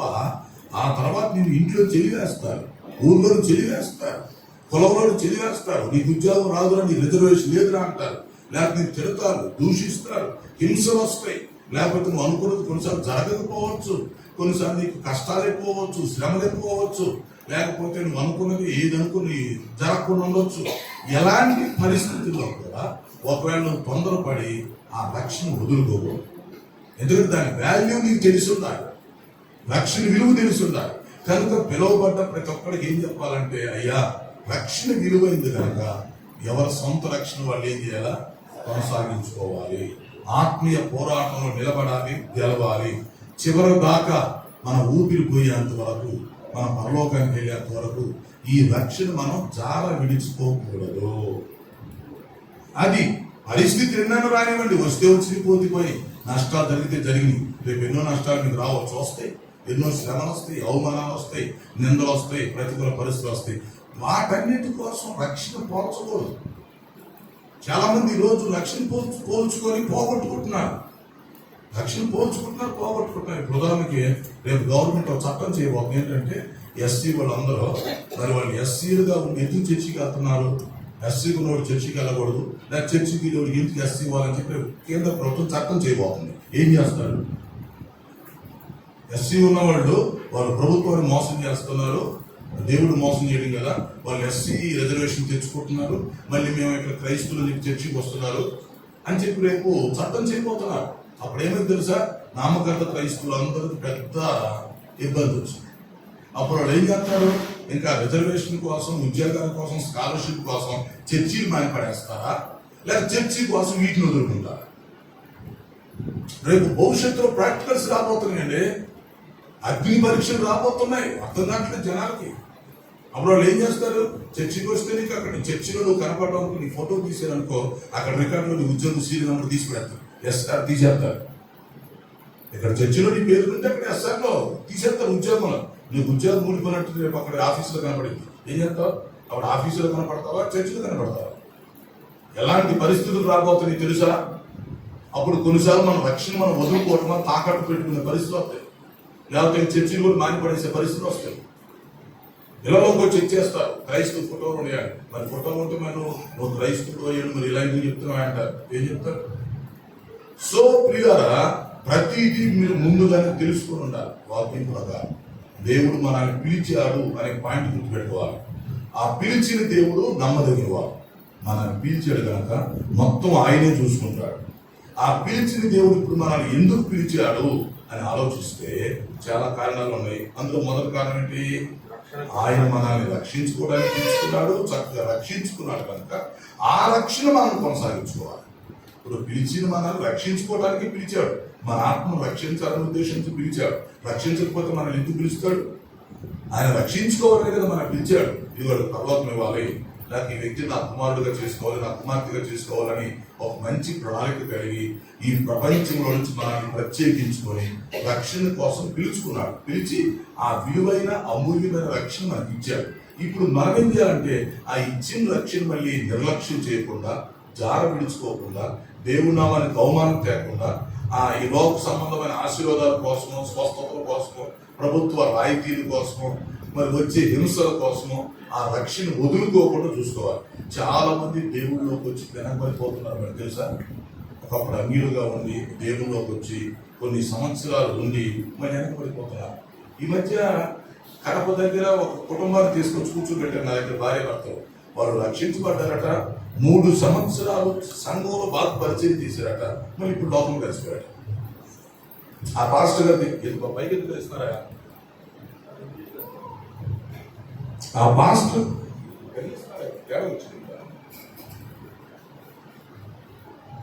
పాస్టర్ గారు ఆ భార్య భర్తను తీసుకొచ్చి కూర్చోబెట్టి చెప్పమన్నాడు, కౌన్సిలింగ్ చేయమన్నాడు. వీళ్ళు చక్కగా రక్షించబడ్డారు, వీళ్ళ పేర్లు కూడా మార్చాం, 3 సంవత్సరాలు పరిచయం చేశారు, చాలా ఉపయోగపడ్డారు, మరి ఇప్పుడు లోకంలో కలిసిపోయారండి. ఇప్పుడు వెంటలేదు మాట, మీరు వచ్చేది తీసుకొచ్చాం, ఇలా కొంచెం కౌన్సిలింగ్ చేయండి అన్నారు మాస్టర్ గారు. సరే, భార్య భర్త దాన్ని కూర్చోబెట్టి ఏంట్రా బాబు, ఏంటి మీరు యేసుప్రభువుని నమ్ముకున్న మాట నిజమేనా? అవునండి. నా రక్షణ పొందామండి, 3 సంవత్సరాలు సంఘంలో మంచి పరిచయం చేశామండి. రైట్, మరి ఇప్పుడు దేవుని ఎందుకు వదిలిపెట్టారు? ఇప్పుడు ఎందుకు మీరు సంఘం మానేశారు అంటే వాళ్ళు ఏం చెప్పారంటే, మేము పలానా జబ్బుతో ఉన్నామండి, ఆ జబ్బు దేవుడు తగ్గిస్తాడని చెప్పి ఆయన నమ్ముకున్నామండి. సార్, నమ్ముకున్నాక బాప్తిసం తీసుకున్నాక కొంచెం తగ్గిందండి, సంఘానికి వస్తున్నామండి, ఆ జబ్బు పూర్తిగా తగ్గలేదండి. ఇంకా ఎంత ప్రార్థన చేసుకున్నా, ఎంత సేవ చేసినా, ఎంత పరిచయం చేసినా తగ్గలేదండి. ఇంకా అందుకని ఇంకా మళ్ళీ మానేసి యథావిధిగా మళ్ళీ మా పూజలోకి వెళ్ళిపోయామండి అని చెప్పాడు. ఇప్పుడు వాళ్ళు చెప్పిన పాయింట్ ఏంటంటే, మేము మా జబ్బు తగ్గింది అనుకుని దేవుళ్ళలోకి వచ్చాం, తగ్గింది, మళ్ళా ఇప్పుడు తగ్గలేదు, అట్లే ఉంది, అందుకని వెనక్కి వెళ్ళిపోయామన్నారు. అంటే ఇప్పుడు వాళ్ళకి ఏం లేదు, సరైన పునాది లేదు, అంతే కదా? సరైన పునాది లేదు, సరైన అవగాహన లేదు, పిలుపు యొక్క విలువ వారికి తెలియదు, లక్ష్యం యొక్క అవగాహన వారికి తెలియదు. అంటే ఏదో బేస్ చేసుకుని ప్రభులోకి వచ్చారు, వారు అనుకున్నది జరగలేదు, మళ్ళీ ఇప్పుడు వెనక్కి వెళ్ళిపోతాం అంటున్నారు. అర్థం చేసుకుని ఇక్కడ కూర్చున్న మీరు ఇక్కడికి వచ్చారు అంటే మరణించేంత వరకు ఒక్క వ్యక్తి కూడా నశించుకోవడానికి మళ్ళీ వీలేదు.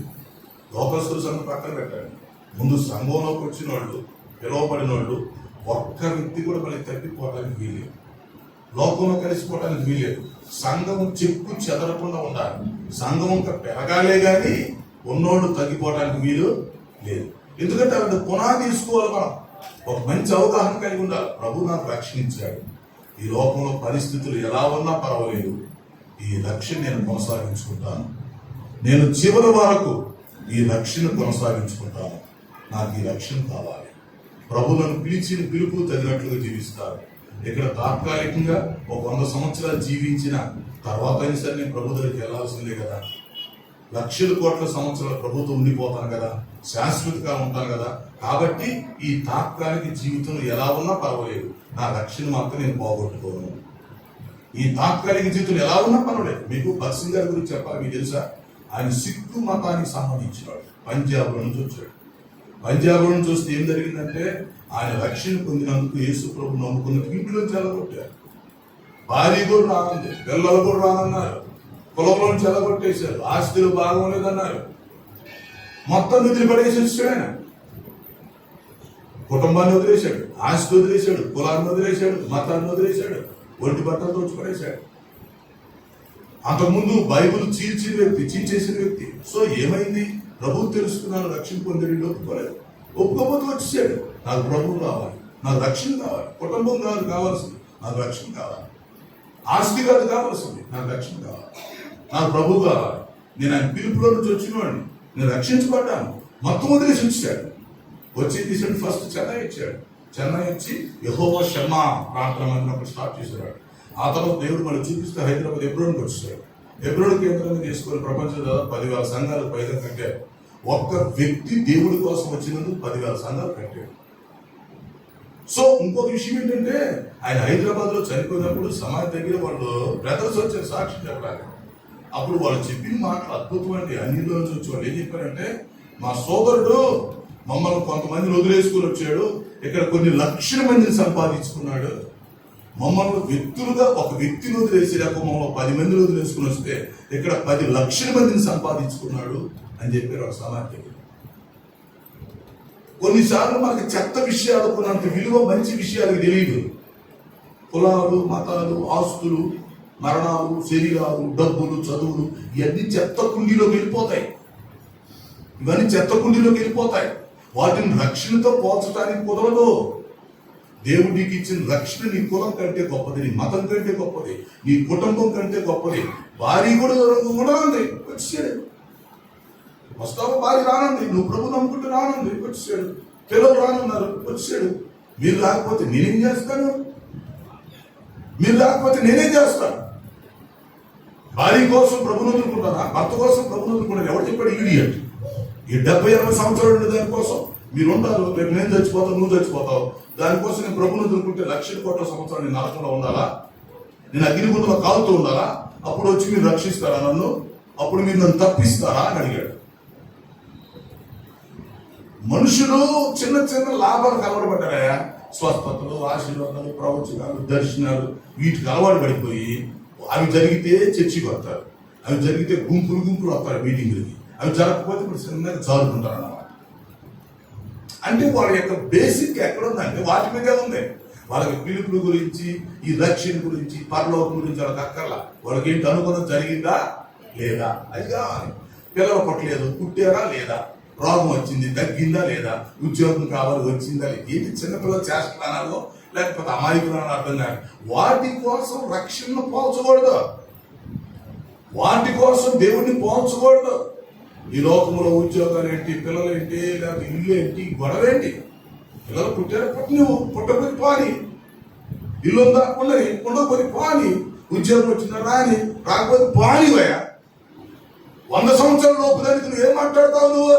నువ్వు ఎంత చేసినా 100 సంవత్సరాల లోపే కదా నువ్వు చెప్పే స్టోరీ మొత్తం బాగు. నీకు పిల్లలు పుట్టినా పుట్టకపోయినా, ఇల్లున్నా లేకపోయినా, ఉద్యోగం ఉన్నా లేకపోయినా, నువ్వు ఎంత స్టోరీ చెప్పినా ఎంతకాలం చెప్తావు? నీ స్టోరీ చెప్పి ఎంతకాలం? 100 సంవత్సరాల లోపే కదా నీ స్టోరీ. నేను చెప్పేది ఆలోచించండి. నిజంగా ఇప్పుడు నేను చెప్పేదాన్ని ఎంత వాస్తవం ఆలోచించండి. మీరు ఎంతమంది ఎన్ని స్టోరీలు చెప్పినా ఈ 70-80 సంవత్సరాల స్టోరీలే కదా మీరు చెప్పేది. అందుకంటే మీరు చెప్పేది ఏముంది? అందుకని మీరు వేరుగా చెప్పగలిగింది ఏముంది? కానీ ఇది లక్షల కోట్ల సంవత్సరాలు ఉండే శాశ్వత కాలమైనటువంటి పిలుపు, శాశ్వత కాలమైనటువంటి రక్షణను ఈ తాత్కాలికమైన వాటి కోసం మనం వదులుకోకూడదు. వాటి కోసం సంఘాలు మానేయటం, ఆరాధన మానేయటం, కొన్నిసార్లు నిరుత్సాహపడటం, అవిశ్వాసం రావటం, అనుకున్నది జరగలేదని చెప్పి మళ్ళీ కృంగిపోవటం, మళ్ళీ కొంచెం హుషారు కొంచెం తగ్గిపోవటం, ఇట్లా ఉండకూడదు. ఎందుకంటే మన బేసిక్ అసలు అది కాదు అని తెలుసుకోవాలి. మన విలువది కాదని తెలుసుకోవాలి. ఆ రెఫరెన్స్ మీరు చూపించమంటారా? ఎక్కడ ఉందా? కొరింథీయులకు రాసిన మొదటి పత్రిక 15:19. ఇది నోట్ చేసుకోండి. ఒక్కొక్క రిఫరెన్స్ ₹1,00,00,000 మీకు ఇచ్చినట్టే నేను ATM లో తీసి ఇచ్చాను. కొరింథీయులకు రాసిన మొదటి పత్రిక 15:19. అంటే మన బేసిక్ గురించి మాట్లాడుతున్నాడు ఇక్కడ. ఈ జీవిత కాలం మట్టుకే, చూసారా, ఈ జీవిత కాలం మట్టుకే మనము క్రీస్తునందు నిరీక్షించు వారమైన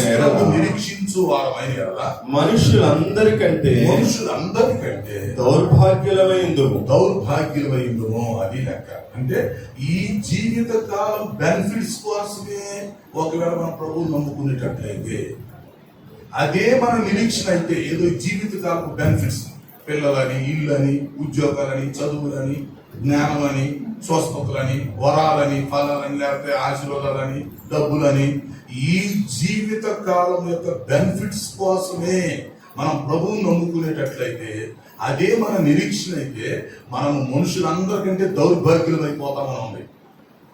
ఇప్పుడు టీవీలో ఏం చేస్తున్నారు, చర్చిలో ఏం చెప్తున్నారు, మీటింగ్లో ఏం చెప్తున్నారు? ఈ జీవిత కాలంలో వచ్చే బెనిఫిట్స్ చూపిస్తున్నారు కదా.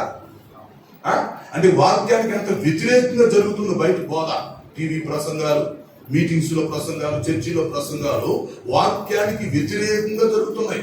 మనుషులను రక్షించే దానికోసం, మనుషులను ఆకర్షించుకునే దానికోసం ఈ జీవిత కాలపు బెనిఫిట్స్ చూపిస్తున్నారు. ఆ బెనిఫిట్స్ జరగకపోతే ఏమైపోతారు? మళ్ళీ వెనక్కి వెళ్ళిపోతారు. ఆ బెనిఫిట్స్ చూపించి ప్రభువులో తీసుకొచ్చి కూర్చోబెడుతున్నారు. అవి జరగకపోతే వెనక్కి వెళ్ళిపోతారు. అందుకని వాక్యం ఏం చెప్తుందంటే, ఈ జీవిత కాలం యొక్క బెనిఫిట్స్ కోసం మనం ప్రభు దగ్గరికి వచ్చేటట్లయితే మనుషులందరికంటే మనం దౌర్భాగ్యం అవుతాం. ఆ బెనిఫిట్స్ నీకు జరిగినా జరగకపోయినా అవి ముఖ్యం కాదు. అది 70 సంవత్సరాల స్టోరీ. అది దాన్ని నువ్వు పట్టించుకోకూడదు. అసలు అది లెక్కలో వేసుకోకూడదు. అది నువ్వు లెక్కలో వేసుకుంటే వ్యవహారం కుదరదు. అట్లయితే నువ్వేం చేస్తావు? సేవ 2015 సంవత్సరం నాకు హార్ట్ ప్రాబ్లం వచ్చిందంటే, మరో సువార్తకి వెళ్తాను, ఏజెన్సీ పండుగతుంటే హార్ట్ ప్రాబ్లం వచ్చింది. చాలా సివియర్ గా వచ్చింది. 2015లో 5-6 సార్లు వచ్చింది స్ట్రోక్. నాకు 1-2 సార్లు వస్తే చచ్చిపోతాడు. 5-6 సార్లు హాస్పిటల్ వచ్చింది. 48 hours తగ్గల పెయిన్. చివరికి తీసుకెళ్లి చేశారు, చెన్నై హాస్పిటల్ పెట్టారు ఐసీయూ. అక్కడ ఒక 5 రోజులు ఉన్నా, బయట ఒక 2 రోజులు, లోన ఒక 5 రోజులు, వారం రోజులైనా కూడా హార్ట్ పెయిన్ తగ్గట్లా. భయంకర, ఏ క్షణం చచ్చిపోతాను అనుకున్నా. చివరికి 10 రోజులు, 5 రోజులు 10 ఇంజక్షన్లు వేశారు పెయిన్ తగ్గించడానికి. తగ్గట్లా. ఇక చనిపోతాను అనుకుంటున్నా. సరే ఆపరేషన్ చేద్దామంటే వాళ్ళు ఏంటంటే, ముందు అసలు పెయిన్ తగ్గాలంటున్నారు. ఫస్ట్ పెయిన్ కంట్రోల్లో పెట్టి అప్పుడు యాంజియోగ్రామ్ చేస్తాం, లేక అప్పుడు ఆపరేషన్ స్టంట్ లేపి మీద చేస్తామన్నారు. అదే తగ్గట్లా. వాళ్ళకేమో మతిపోతుంది. చెన్నై పెద్ద హాస్పిటల్. ఇదేంటంటే పెయిన్ తగ్గాలి కదా, ముందు తగ్గట్లేదు ఏంట్రా? లేకపోతే ఇతను చచ్చిపోవాలి కదా. ఇతను చచ్చిపోవట్లేదు, పెయిన్ తగ్గట్లేదు. ఇదేం కూడా ఇతనన్నా చచ్చిపోవాలి, పెయిన్ అన్నా కంట్రోల్లోకి రావాలి. ఏం తగ్గట్లేదు. ఏంటి పరిస్థితి? What is that situation? ఏంటి వ్యవహారం అనుకున్నారు. సరే నేను ప్రార్థన చేసుకుంటున్నాను. ఏంటి ప్రభావ సంగతి? ఎంతో మంది చెప్తున్నారు, అక్కడ సువార్త చెప్తున్నారు, ఎంతో మంది రక్షించాలి, ఎంతో మందికి సువార్త అందించాలి. ఇప్పుడు పాయింట్ ఏంటి? ఇప్పుడు మరి నేను ఉండాలా, తీసుకున్నావా? ఏం ఆలోచించుకున్నావు నువ్వు? ప్రభా ఉంచుదాం అనుకుంటున్నావా, తీసుకుందాం అనుకుంటున్నావా? ఏం ఆలోచించుకున్నావు? నాకు తెలియదు. సరే నీ ఇష్టం ఇది.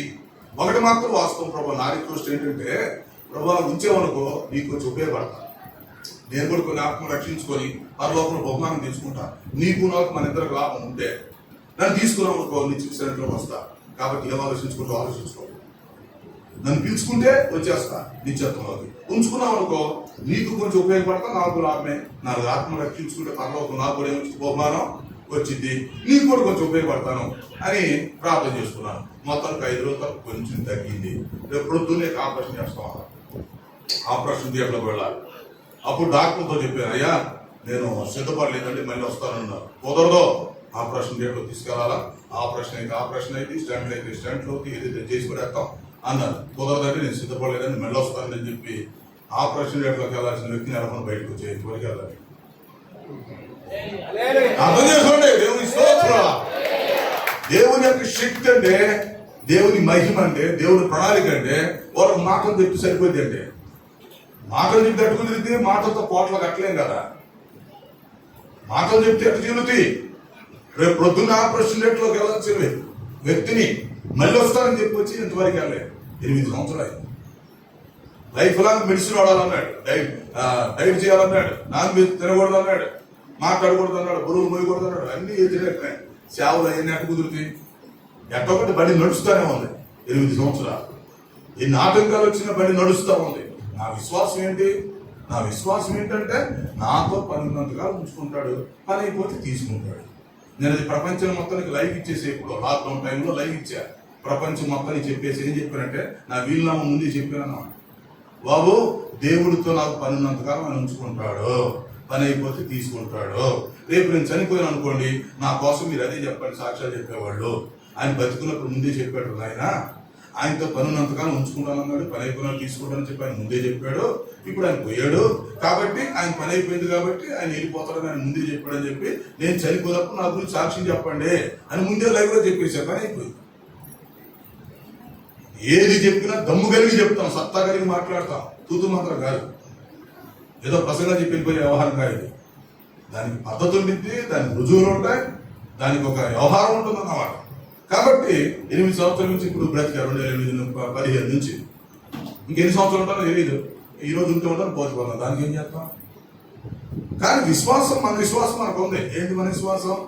పని ఉంటే ఉంచుకుంటాడు, పని అయిపోతే తీసుకుంటాడు. అది లెక్క, ఆ లెక్కలతో ఇప్పుడు బతుకుతున్నాం.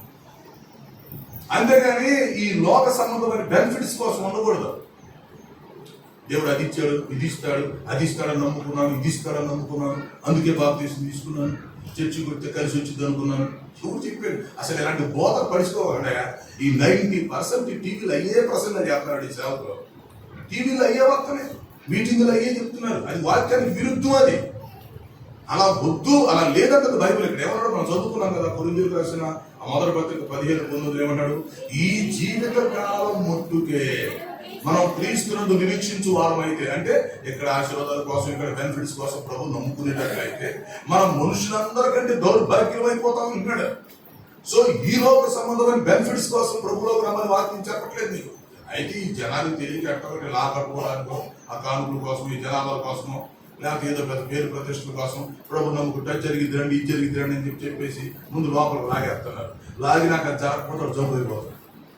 ఎవరు ఉంటున్నాడో తెలియదు, ఎవరు పోతున్నాడో తెలియదు. ఎందుకంటే వాళ్ళకి మంచి పునాది పట్టలేదు. పునాది కావాలి. దేవుడిని పిలిచారు.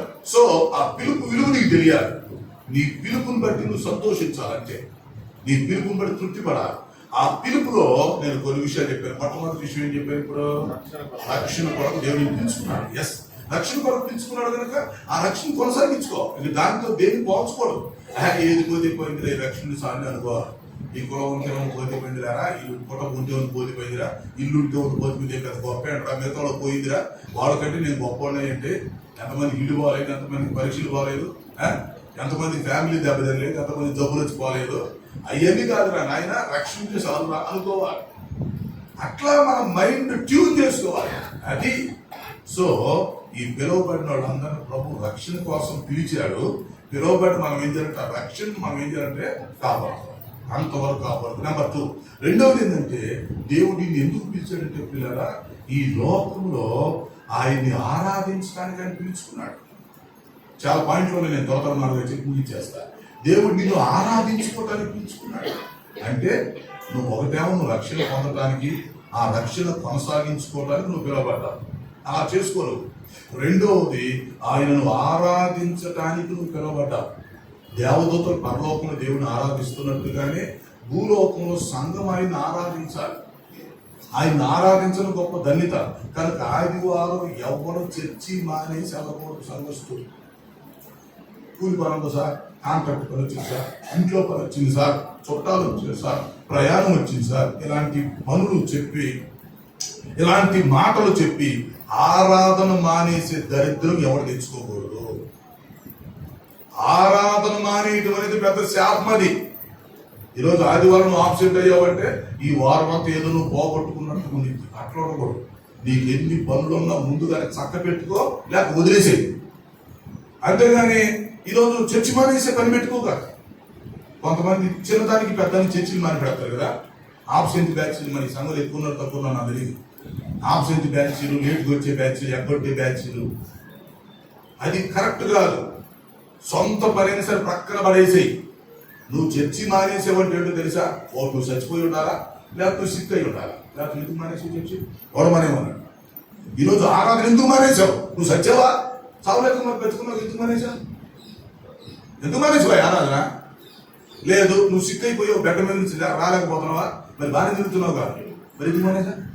అట్ట కాదండి, పిల్లలు వచ్చారండి, హాస్టల్కి వెళ్ళి రావాలండి, ఈరోజు ప్రయాణం పడిందండి, ఈరోజు ఫంక్షన్ పెట్టుకున్నారండి. అసలు ఆదివారం ఫంక్షన్ పెట్టుకున్నాడు నాకు అర్థం కావడం చేపలు వస్తుంది. వాడు నాశనం అయింది కాదు, 100 మందిని చేరపడతారు. ఆదివారం పెళ్లిళ్ళు పెట్టుకునే ఒకడు, ఫంక్షన్లు పెట్టుకునే పరిమాణం బ్యాచ్. వీళ్ళు ఏం చేస్తారంటే సంఘాన్ని కూడా చెడగొట్టేస్తారు. అసలు ఆదివారం ఎవడు పెట్టమన్నాడు ఫంక్షన్? ఆదివారం ఎవరు చర్చిమన్నాడు? అది నీకు ఎట్టగా పడుతున్నాడు దేవుడు? వారం అంతా నిన్ను కాపాడినందుకు థ్యాంక్స్ చెప్పడానికి నువ్వు ఎగ్గొడితే దేవుడు కూడా కోపం వచ్చి నీ ఊపిరి తీసి ఏం చేస్తావు? మరి నాకు ఈ వారం థ్యాంక్స్ చెప్పడానికి రాలేదు, కృతజ్ఞత లేనాడు అని చెప్పి దేవుడు నీ ఊపిరి తీసేసేదానికి ఏం చేస్తావు? గుంటలో పోతావు. ఇప్పుడు గుంటలో పోయి ఫంక్షన్ చేస్తావా? గుంటలో పోయి పెళ్లి చేస్తావా? గుంటలో పోయి నాటేస్తావు? నువ్వు ఏం చెప్తావు చెప్పు?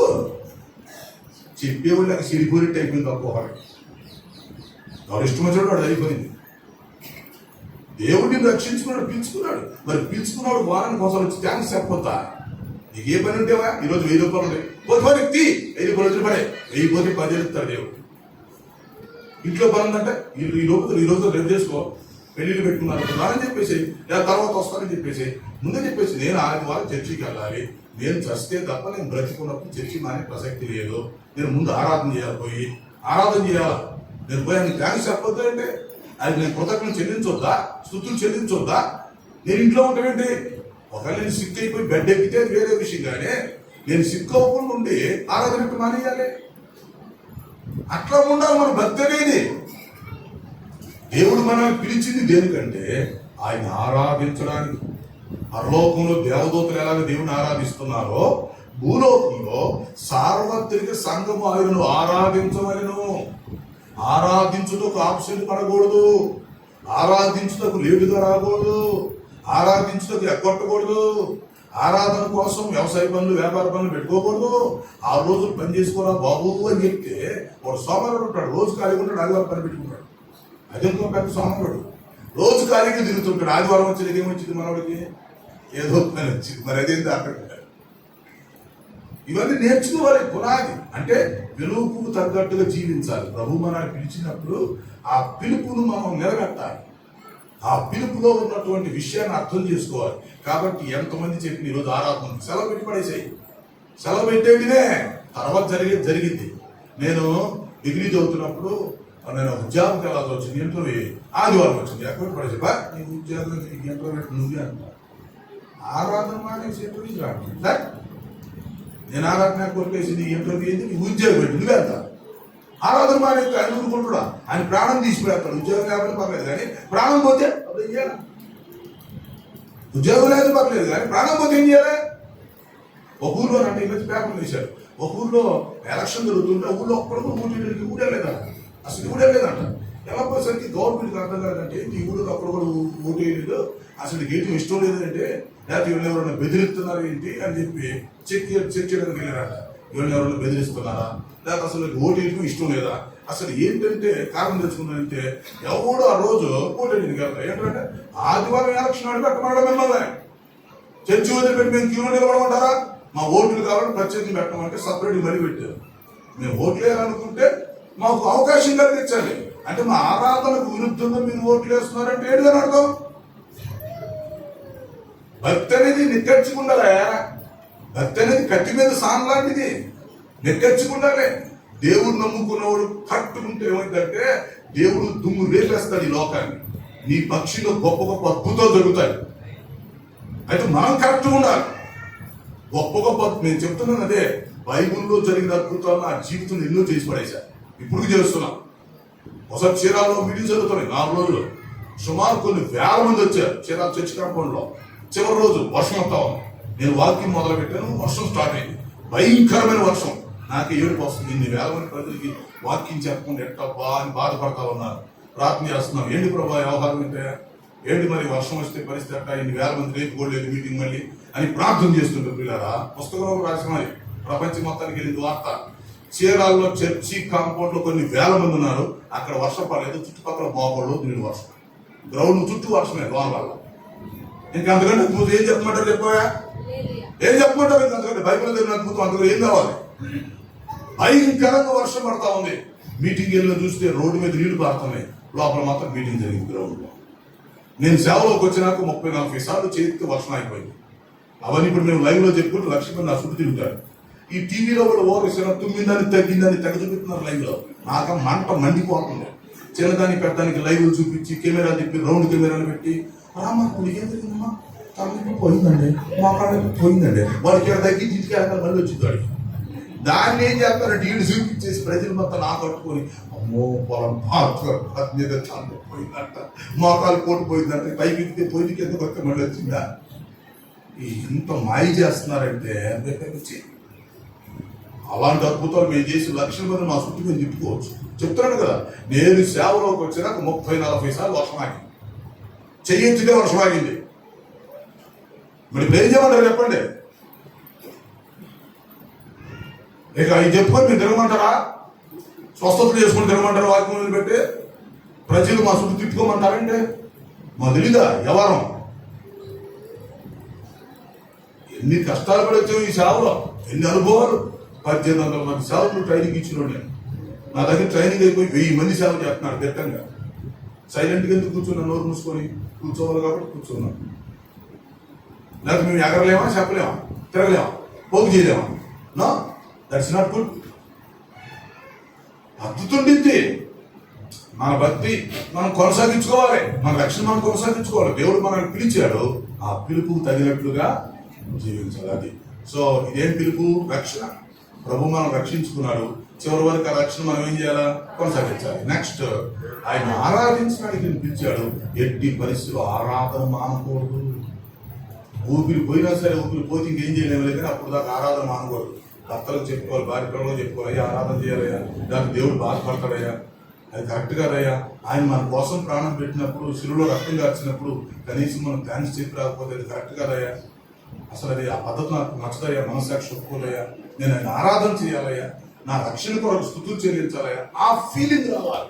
We have feeling now in this church. సంఘంలో ఆ యొక్క భావోద్రేకం మనకు కలగాలి.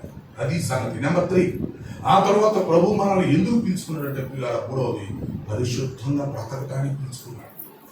పరిశుద్ధత కొరకే మీరు పిలువబడ్డారు. పరిశుద్ధులుగా జీవించటానికి మనల్ని పిలుచుకున్నాడు. వాక్యంలో ఉంది. ఇంకో చోట అంటాడు, పరిశుద్ధులుగా ఉండుటకు పిలువబడిన వారికి శుభమని చెప్పి రాయటాడు గోపత్రికలో. సో ఆయన పిలుపులో ఉన్న 3వ పాయింట్ ఏంటంటే, ఈ లోకంలో మనం పరిశుద్ధంగా బ్రతకాలి. అందుకు పిలుచుకున్నా నేను.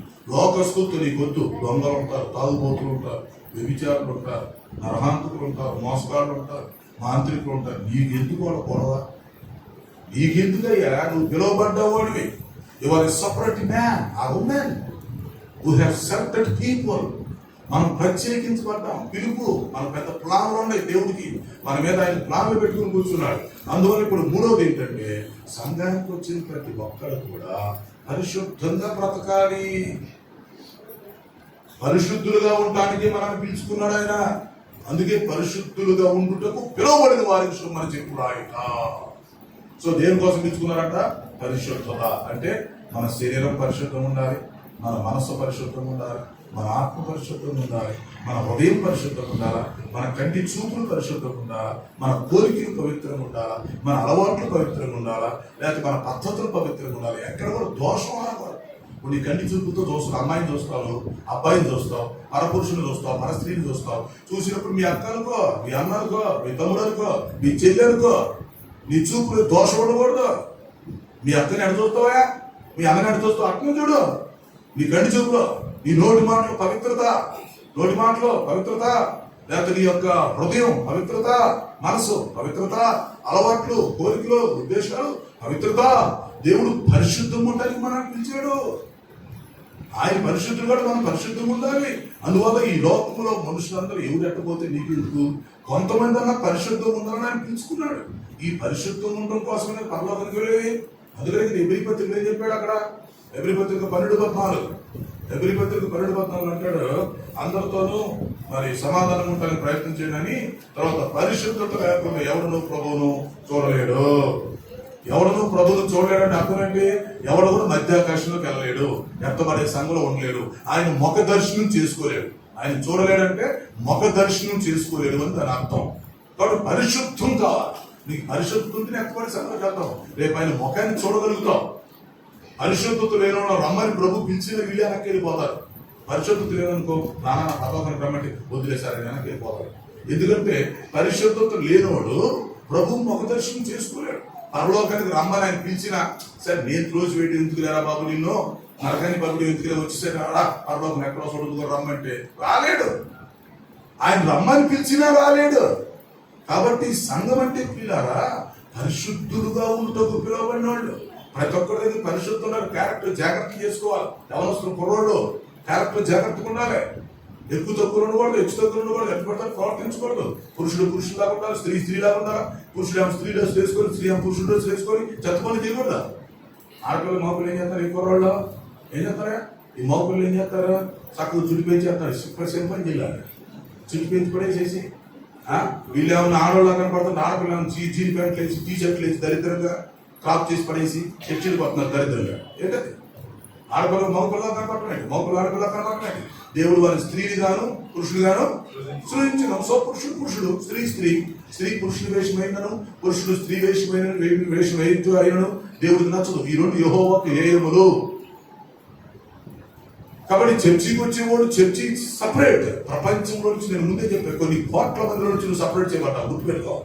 కొన్ని కోట్ల మంది నుంచి ప్రభుని రక్షించుకున్నాడు. సో నీ రక్షణ కొనసాగించుకో. నెంబర్ 2, ఆయన ఆరాధిస్తూ. నెంబర్ 3, నువ్వు ఎప్పుడు పరిశుద్ధంగా బ్రతకాలి. నీ డ్రెస్ పరిశుద్ధంగా ఉండాలి. చాలా మంది ఈ మధ్య టీవీలో చూస్తాం కదా, డ్యాన్స్ కంటే ఘోరం. లైవ్ లో నిలబడే, టీవీ దగ్గర నిలబడే, లిప్స్టిక్లు కొట్టే, డ్రెస్సులు వేసి. అసలు వీళ్ళు ఎందుకు వస్తారంటే జనాలు చూడాలనుకుంటారేమో అర్థం కాదు. పాటల తర్వాత కానీ, భక్తి సంఘం తర్వాత కానీ స్టేజీల మీద డ్యాన్స్ కిల్లలాగా పూజించేసి ఆ గొడవ ఏంటో అర్థం కాదు. ఎందుకు వస్తారో అర్థం కాదు. అంటే జనాలు చూడాలని వస్తారో ఏంటి అర్థం కాదు. నో, పరిశుద్ధత ఇంపార్టెంట్. ఎందుకంటే ఆ పరిశుద్ధత లేకపోతే నువ్వు పైకి వెళ్ళవు, ఎక్కడ ఉండిపోతావు. ఎందుకు వచ్చిన గొడవ? ఆ పరిశుద్ధత లేకపోతే ఆయన ముఖ దర్శనం మనం చేసుకోలేము. సో ఆయన ముఖ దర్శనం మనం చేసుకోవడానికి, ఎత్తబడే సంఘములో వెళ్ళడానికి పరిశుద్ధత కావాలి. సో పరిశుద్ధత లేకుండా ఎవరు ప్రభువును చూడలేడు. అంటే ఆయన ముఖ దర్శనం చేయలేడు, ఎత్తబడే సంఘంలో ఉండలేడు అని దాని అర్థం. కాబట్టి ప్రతి ఒక్కరు జాగ్రత్త చేసుకోండి. ఒకవేళ నీ మనసు కరెక్ట్ లేదా, నీ మనసులో చెడతలు వస్తున్నాయా, నీ కంటి చూపులన్నీ అపవిత్రంగా ఉంటున్నాయా, లేకపోతే నీ యొక్క వేషం బాగలేదా, నీ నోటి మాటలు బాగుంటలేదా, ఆలోచించుకొని పరిశుద్ధంగా బ్రతకాలి. అలా ఉండటానికి ఈ లోకంలో ప్రభు మనల్ని పిలుచుకున్నాడు. నెంబర్ 4, ఆ తర్వాత ఏం చేయాలంటే ప్రభుని ఎందుకు పిలుచుకున్నాడంటే ఈ లోకంలో మనం చనిపోయేంత వరకు ఇతరులకు మనం ప్రతి ఒక్కరిలో సువార్త చెప్పి నూతన ఆత్మను రక్షించాలి. నూతన వ్యక్తులను, నూతన కుటుంబాలను చర్చకి తీసుకురావాలి. అది నీ బాధ్యత, అది నీ బాధ్యత.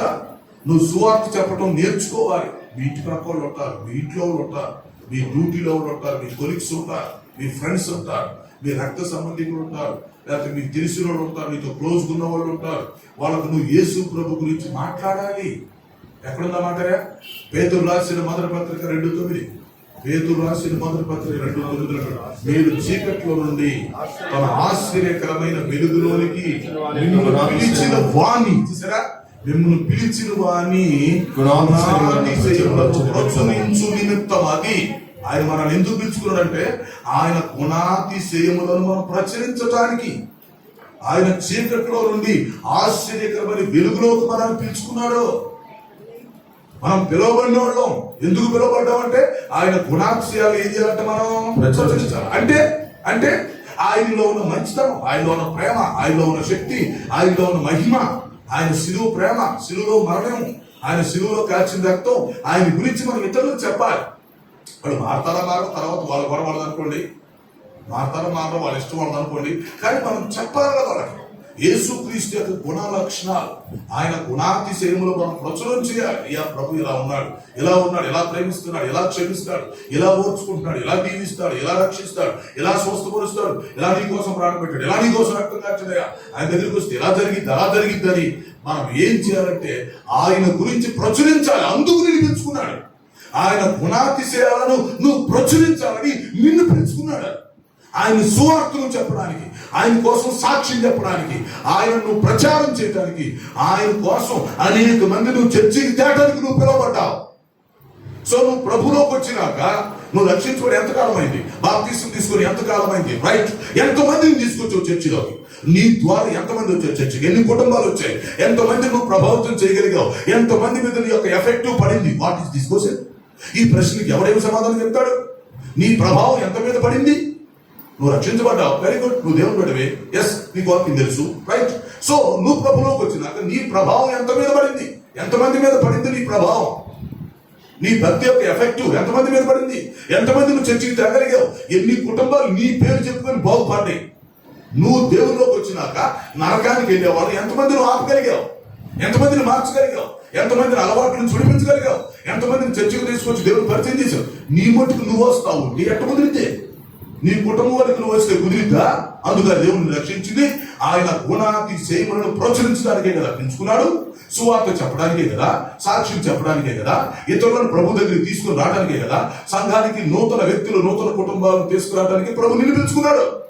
కాబట్టి మీరు లైఫ్ లాంగ్ ఏం చేయాలంటే కొత్త వాళ్ళని తీసుకొస్తా ఉండాలి, వాళ్ళ మందిరానికి తీసుకురావాలి, వాళ్ళ ప్రభుకు పరిచయం చేయాలన్నాయి. అలాగే ఎంతమంది నువ్వు రక్షించగలవో అంతమంది రక్షించాలి. ఒక ఆత్మ రక్షిస్తే 1 కోటి రూపాయలు సంపాదించినంత సమానం. ఎస్ ప్రియులారా, మన జీవితకాలం అంతా జాబ్ చేసో, లేక బిజినెస్ చేసో, రొయ్యలు చెరువు చేపలు చెరివేసో, లేకపోతే ఇంకేదో వ్యాపారం చేసో, ఇంకేదో చేసో, మన జీవితకాలం అంతా సంపాదించిన సంపాదన దట్ ఈజ్ ఈక్వల్ టు ఒక ఆత్మ రక్షించిన దాంతో సమానం కాదు. నీ జీవితకాలం మొత్తం మీద నువ్వు ఎంత సంపాదించు. ఒకసారి పని పెట్టుకున్నావు, ఛాలెంజ్ చేద్దాం. నువ్వు మొత్తం ఎంత సంపాదిస్తావు? చేపలు చెరువు సంపాదించు, ఉద్యోగం చేయి, సంపాదించు. నీ జీవితం మొత్తం మీద 30 years రిటైర్ అవుతావు, సంపాదించు. నీ జీవిత కాలం మొత్తం మీద నువ్వు ఎంత సంపాదిస్తావో దట్ ఈజ్ ఈక్వల్ ఒక ఆత్మను రక్షించిన దాంతో సమానముడు కాదు. కనుక ఆత్మల విలువ తెలుసుకోండి. ఈ చెత్త ఉద్యోగాల విలువ మీకు తెలుసు, చేపల చెరువు, రొయ్యల చెరువు గురించి మీకు తెలుసు, చదువుల గురించి మీకు తెలుసు, ట్యూషన్స్ గురించి మీకు తెలుసు, లేదా డ్యూటీల గురించి మీకు తెలుసు. కానీ ఆత్మ విలువ మీకు తెలీదా? ఆత్మ విలువ తెలీదా నీకు? ఒక ఆత్మ రక్షిస్తే అది నీ జీవిత కాలం ఇంకా మొత్తానికి సమానం. ఒక ఆత్మను తీసుకొచ్చి ఇక్కడ కూర్చోబెడితే ఒక వ్యక్తి నువ్వు నరకం నుంచి తప్పించినట్టు లెక్క, ఒక వ్యక్తి యొక్క ఆత్మను సేవ్ చేసినట్టు. మరి ఆత్మ బిజినెస్ ఎవరు చేస్తున్నాడు? ఆత్మ సంపాదన ఎవరు చేస్తున్నాడు? ఆత్మల విలువ ఎవరికి తెలుస్తుంది? ఈరోజు సంఘాలు చచ్చాయి, సంఘాలు నిద్రవస్తులు ఉన్నాయి, సంఘాలు నామకాలతో క్రైస్తవంగా తయారయ్యాయి, సంఘాలు ఏమైపోయిందంటే ఎవరి ఇష్టం కూడా చేస్తున్నారు. కానీ అసలు దేవుడు నన్ను ఎందుకు పిలుచుకున్నాడు రా? What is my duty? What is my purpose? అసలు ఏంటి నా వ్యవహారం ఏంటని ఎవరు ఆలోచించుకోవట్లా. ఏదో రక్షించుకుంటాం, వచ్చేది తొయ్యం దందా అంతే. కానీ అసలు ఏంటి వ్యవహారం? ఏంటి ప్రభు ఎందుకు పిలిచాడు? ఏంటి ఇప్పుడు నేను ఈ లోకం ఏం చేయాలా? ఏం చేయాలి? ఒకటి, నా రక్షణ కొనసాగించుకోవాలా, ఇది నా మెయిన్ పర్పస్. రెండవది, నేను దేవుని ఆరాధించాలా, this is my second thing. మూడవది, నేను ఏం చేయాలా? నా క్యారెక్టర్ కాపాడుకోవాలా. నేను సంఘంలో ఉన్నంతకాలం చచ్చిపోయేంత వరకు నేను పరిశుద్ధంగా బ్రతకాలి, లూజ్ క్యారెక్టర్ లేకుండా ఉండాలా, పరిశుద్ధంగా బ్రతకాలి. నెంబర్ 4, నా జీవిత కాలంలో నేను ఆయన గుణ లక్షణాలు ప్రచారం చేయాలా, ఆయన పబ్లిసిటీ చేయాలా, సువార్త ప్రకటించాలి. నేను సువార్త ప్రకటించి కొన్ని ఆత్మ రక్షించి కొంతమంది నరకానికి వెళ్ళి ఆపాలా, సత్యవులను సాగకుండా ఆపాలా, కొంతమందిని చర్చికి తీసుకురావాలి, కొన్ని కుటుంబాలను తీసుకొచ్చి ఇక్కడ కూర్చోబెట్టాలా. నా ద్వారా చర్చి డెవలప్ అవ్వాలి, నా ద్వారా కాంగ్రిగేషన్ పెరగాలి, ఇంప్రూవ్మెంట్ జరగాలి. అప్పుడు నేను ఒక ఆత్మను రక్షిస్తే నా లైఫ్ లో పెద్ద వాల్యూ అవుతుంది. రేపు పరలోకం నాకు మంచి కిరీటం ఇస్తాడు ఆయన. నేను జీవితకాలం సంపాదించిన సంపాదన మొత్తం దట్ ఈస్ గుడ్. నేను ఒక ఆత్మ రక్షించినంత సమానం. ఓకే, కాబట్టి ఇప్పుడు నేను ఈ సంపాదన కోసం, చెత్త కోసం తిరుగుతున్నాను. కానీ ఆ ఉద్యోగం అని, వ్యవసాయం అని, వ్యాపారం అని, అదే ఇది ఓ రోజు ఎగిరిపోతాడు మరాడు, దానికోసం తిరుగుతున్నాను. కానీ మరి ఒక ఆత్మ విలువ ఏంటి? ఈ చచ్చిపోతున్నాడు ఈ వ్యక్తి, నశించిపోతున్నారే, మరి వీళ్ళంతా నరకానికి వెళ్ళిపోతున్నారే, వీళ్ళని ఎంతో గట్ట కొంచెం మరి పరలోకానికి డైవర్ట్ చేయాలి కదా, నరకానికి వెళ్ళకుండా ఆపాలి కదా, వీళ్ళ సంఘాన్ని తీసుకురావాలి కదా. బతికినాడు, ఎట్టో గట్ట బతికినాడు, సువార్త చెప్పావు, ప్రార్థన చేసావు, లేక వాళ్ళకి ఏదైనా బహుమానం ఇచ్చావు, ఎట్టో గట్ట వాళ్ళతో కొంచెం మంచిగా మాట్లాడు, ఫ్రెండ్షిప్ చేసావు, ఏదో రకం మొత్తాన్ని మనం చర్చికి తీసుకొచ్చి కూర్చోబెడితే అతడు పరలోకానికి వెళ్తాడు, దేవుడు నాకు బహుమానం ఇస్తాడు కదా. ఆ మైండ్ రాదేంటి? అతను మనం దేవుడి దగ్గర తీసుకొస్తే అతడు పరలోకానికి వెళ్తాడు, అతనికి మనం మేలు చేసినట్టు అయింది, దేవుడు మనకి ఇవ్వాల్సిన బహుమానం మనకి ఇస్తాడు, అంతే కదా. మరి ఆ పాయింట్ పాయింట్ ఎందుకు రాదు, ఆ కాన్సెప్ట్ ఎందుకు రాదు? మరి ఈ సంఘం ఏం చేసిద్ది? సో ఈరోజు ఆలోచించండి. దేవుడు మనల్ని పిలుచుకున్నాడు. ఈ పిలుపులో ఉన్న 4 ఉద్దేశాలు తెలుసుకోండి సార్. Important points 4 మర్చిపోక. 4 పాయింట్స్. 1, నీ రక్షణ కొనసాగించుకో. 2వది, ప్రభువుని ఆరాధన చేయి. 3వది, నువ్వు పరిశుద్ధంగా బ్రతుకు. ఎవడు నిన్ను దూషించకుండా, ఏదెత్తి చూపించకుండా, నీ క్యారెక్టర్లో లాస్ రాకుండా, లూజ్ రాకుండా, నీ పరిశుద్ధత ఎక్కడ దెబ్బతినకుండా, నీ సాక్షిని దెబ్బతినకుండా ఉండు. నెంబర్ 4, నువ్వు ఎంతమందికి సువార్త చెప్పగలవో, ఎన్ని ఆత్మలు రక్షించగలవో అంతమందిని రక్షించు. నీ ద్వారా నువ్వు చచ్చిపోయే లోపు నీ ద్వారా ఎంతమంది చర్చిలోకి వచ్చారు? ఇక్కడ కూర్చున్న వాటిలో నీ ద్వారా వచ్చిన అంతమంది, నీ ద్వారా ఎన్నుకోవడం వారు వచ్చారు. నీ యొక్క ఎంకరేజ్మెంట్తో, నీ కౌన్సిలింగ్తో, నీ సువార్తతో ఎంతమంది వచ్చారు? ఎంతమంది నువ్వు మేలు చేయగలిగావు? నరకానికి వెళ్ళిన ఎంతమందిని ఆగావు?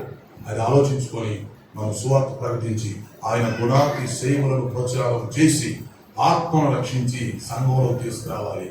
ఆ విధంగా మన సంఘాన్ని మనం డెవలప్ చేసుకోవాలి. రేపు 2వ రాకడ వచ్చినప్పుడు ఎత్తబడే సంఘంలో మనం వెళ్ళిపోయి చక్కగా ఆయన ఇచ్చే బహుమానం పొందుకొని, బలా నమ్మకమైన మంచి దాసుడా, బలా నమ్మకమైన మంచి దాసురాలా, నేను నిన్ను ఎందుకు పిలుచుకున్నానో ఆ పిలుపు తగినట్లుగా నువ్వు జీవించావు, ఆ పిలుపుకు నువ్వు న్యాయం చేశావు, ఆ పిలుపుని బట్టి నాకు మహిమ తీసుకొచ్చావని దేవుడు మనల్ని మెచ్చుకునేటట్టుగా మనం అందరం జీవించాలి.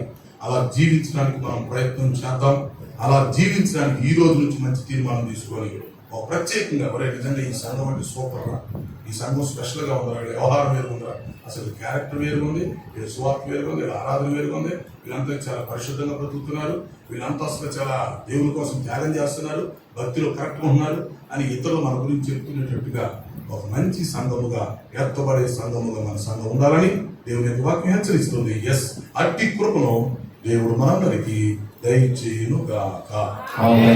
రైట్, అందరూ తల వంచండి, ప్రార్థన చేద్దాం. అందరూ 2 నిమిషాలు తల వంచండి, కళ్ళు మూసుకొని ప్రార్థన చేసుకుంటాం. ఈరోజు దేవుడు నీతో మాట్లాడుతున్నాడు. దేవుడు నిన్ను పిలుచుకున్నాడు. ఫస్ట్ ఆ పిలుపు యొక్క విలువ తెలుసుకో. ముందు ఎవరికి లేని పిలుపు నీకు వచ్చింది.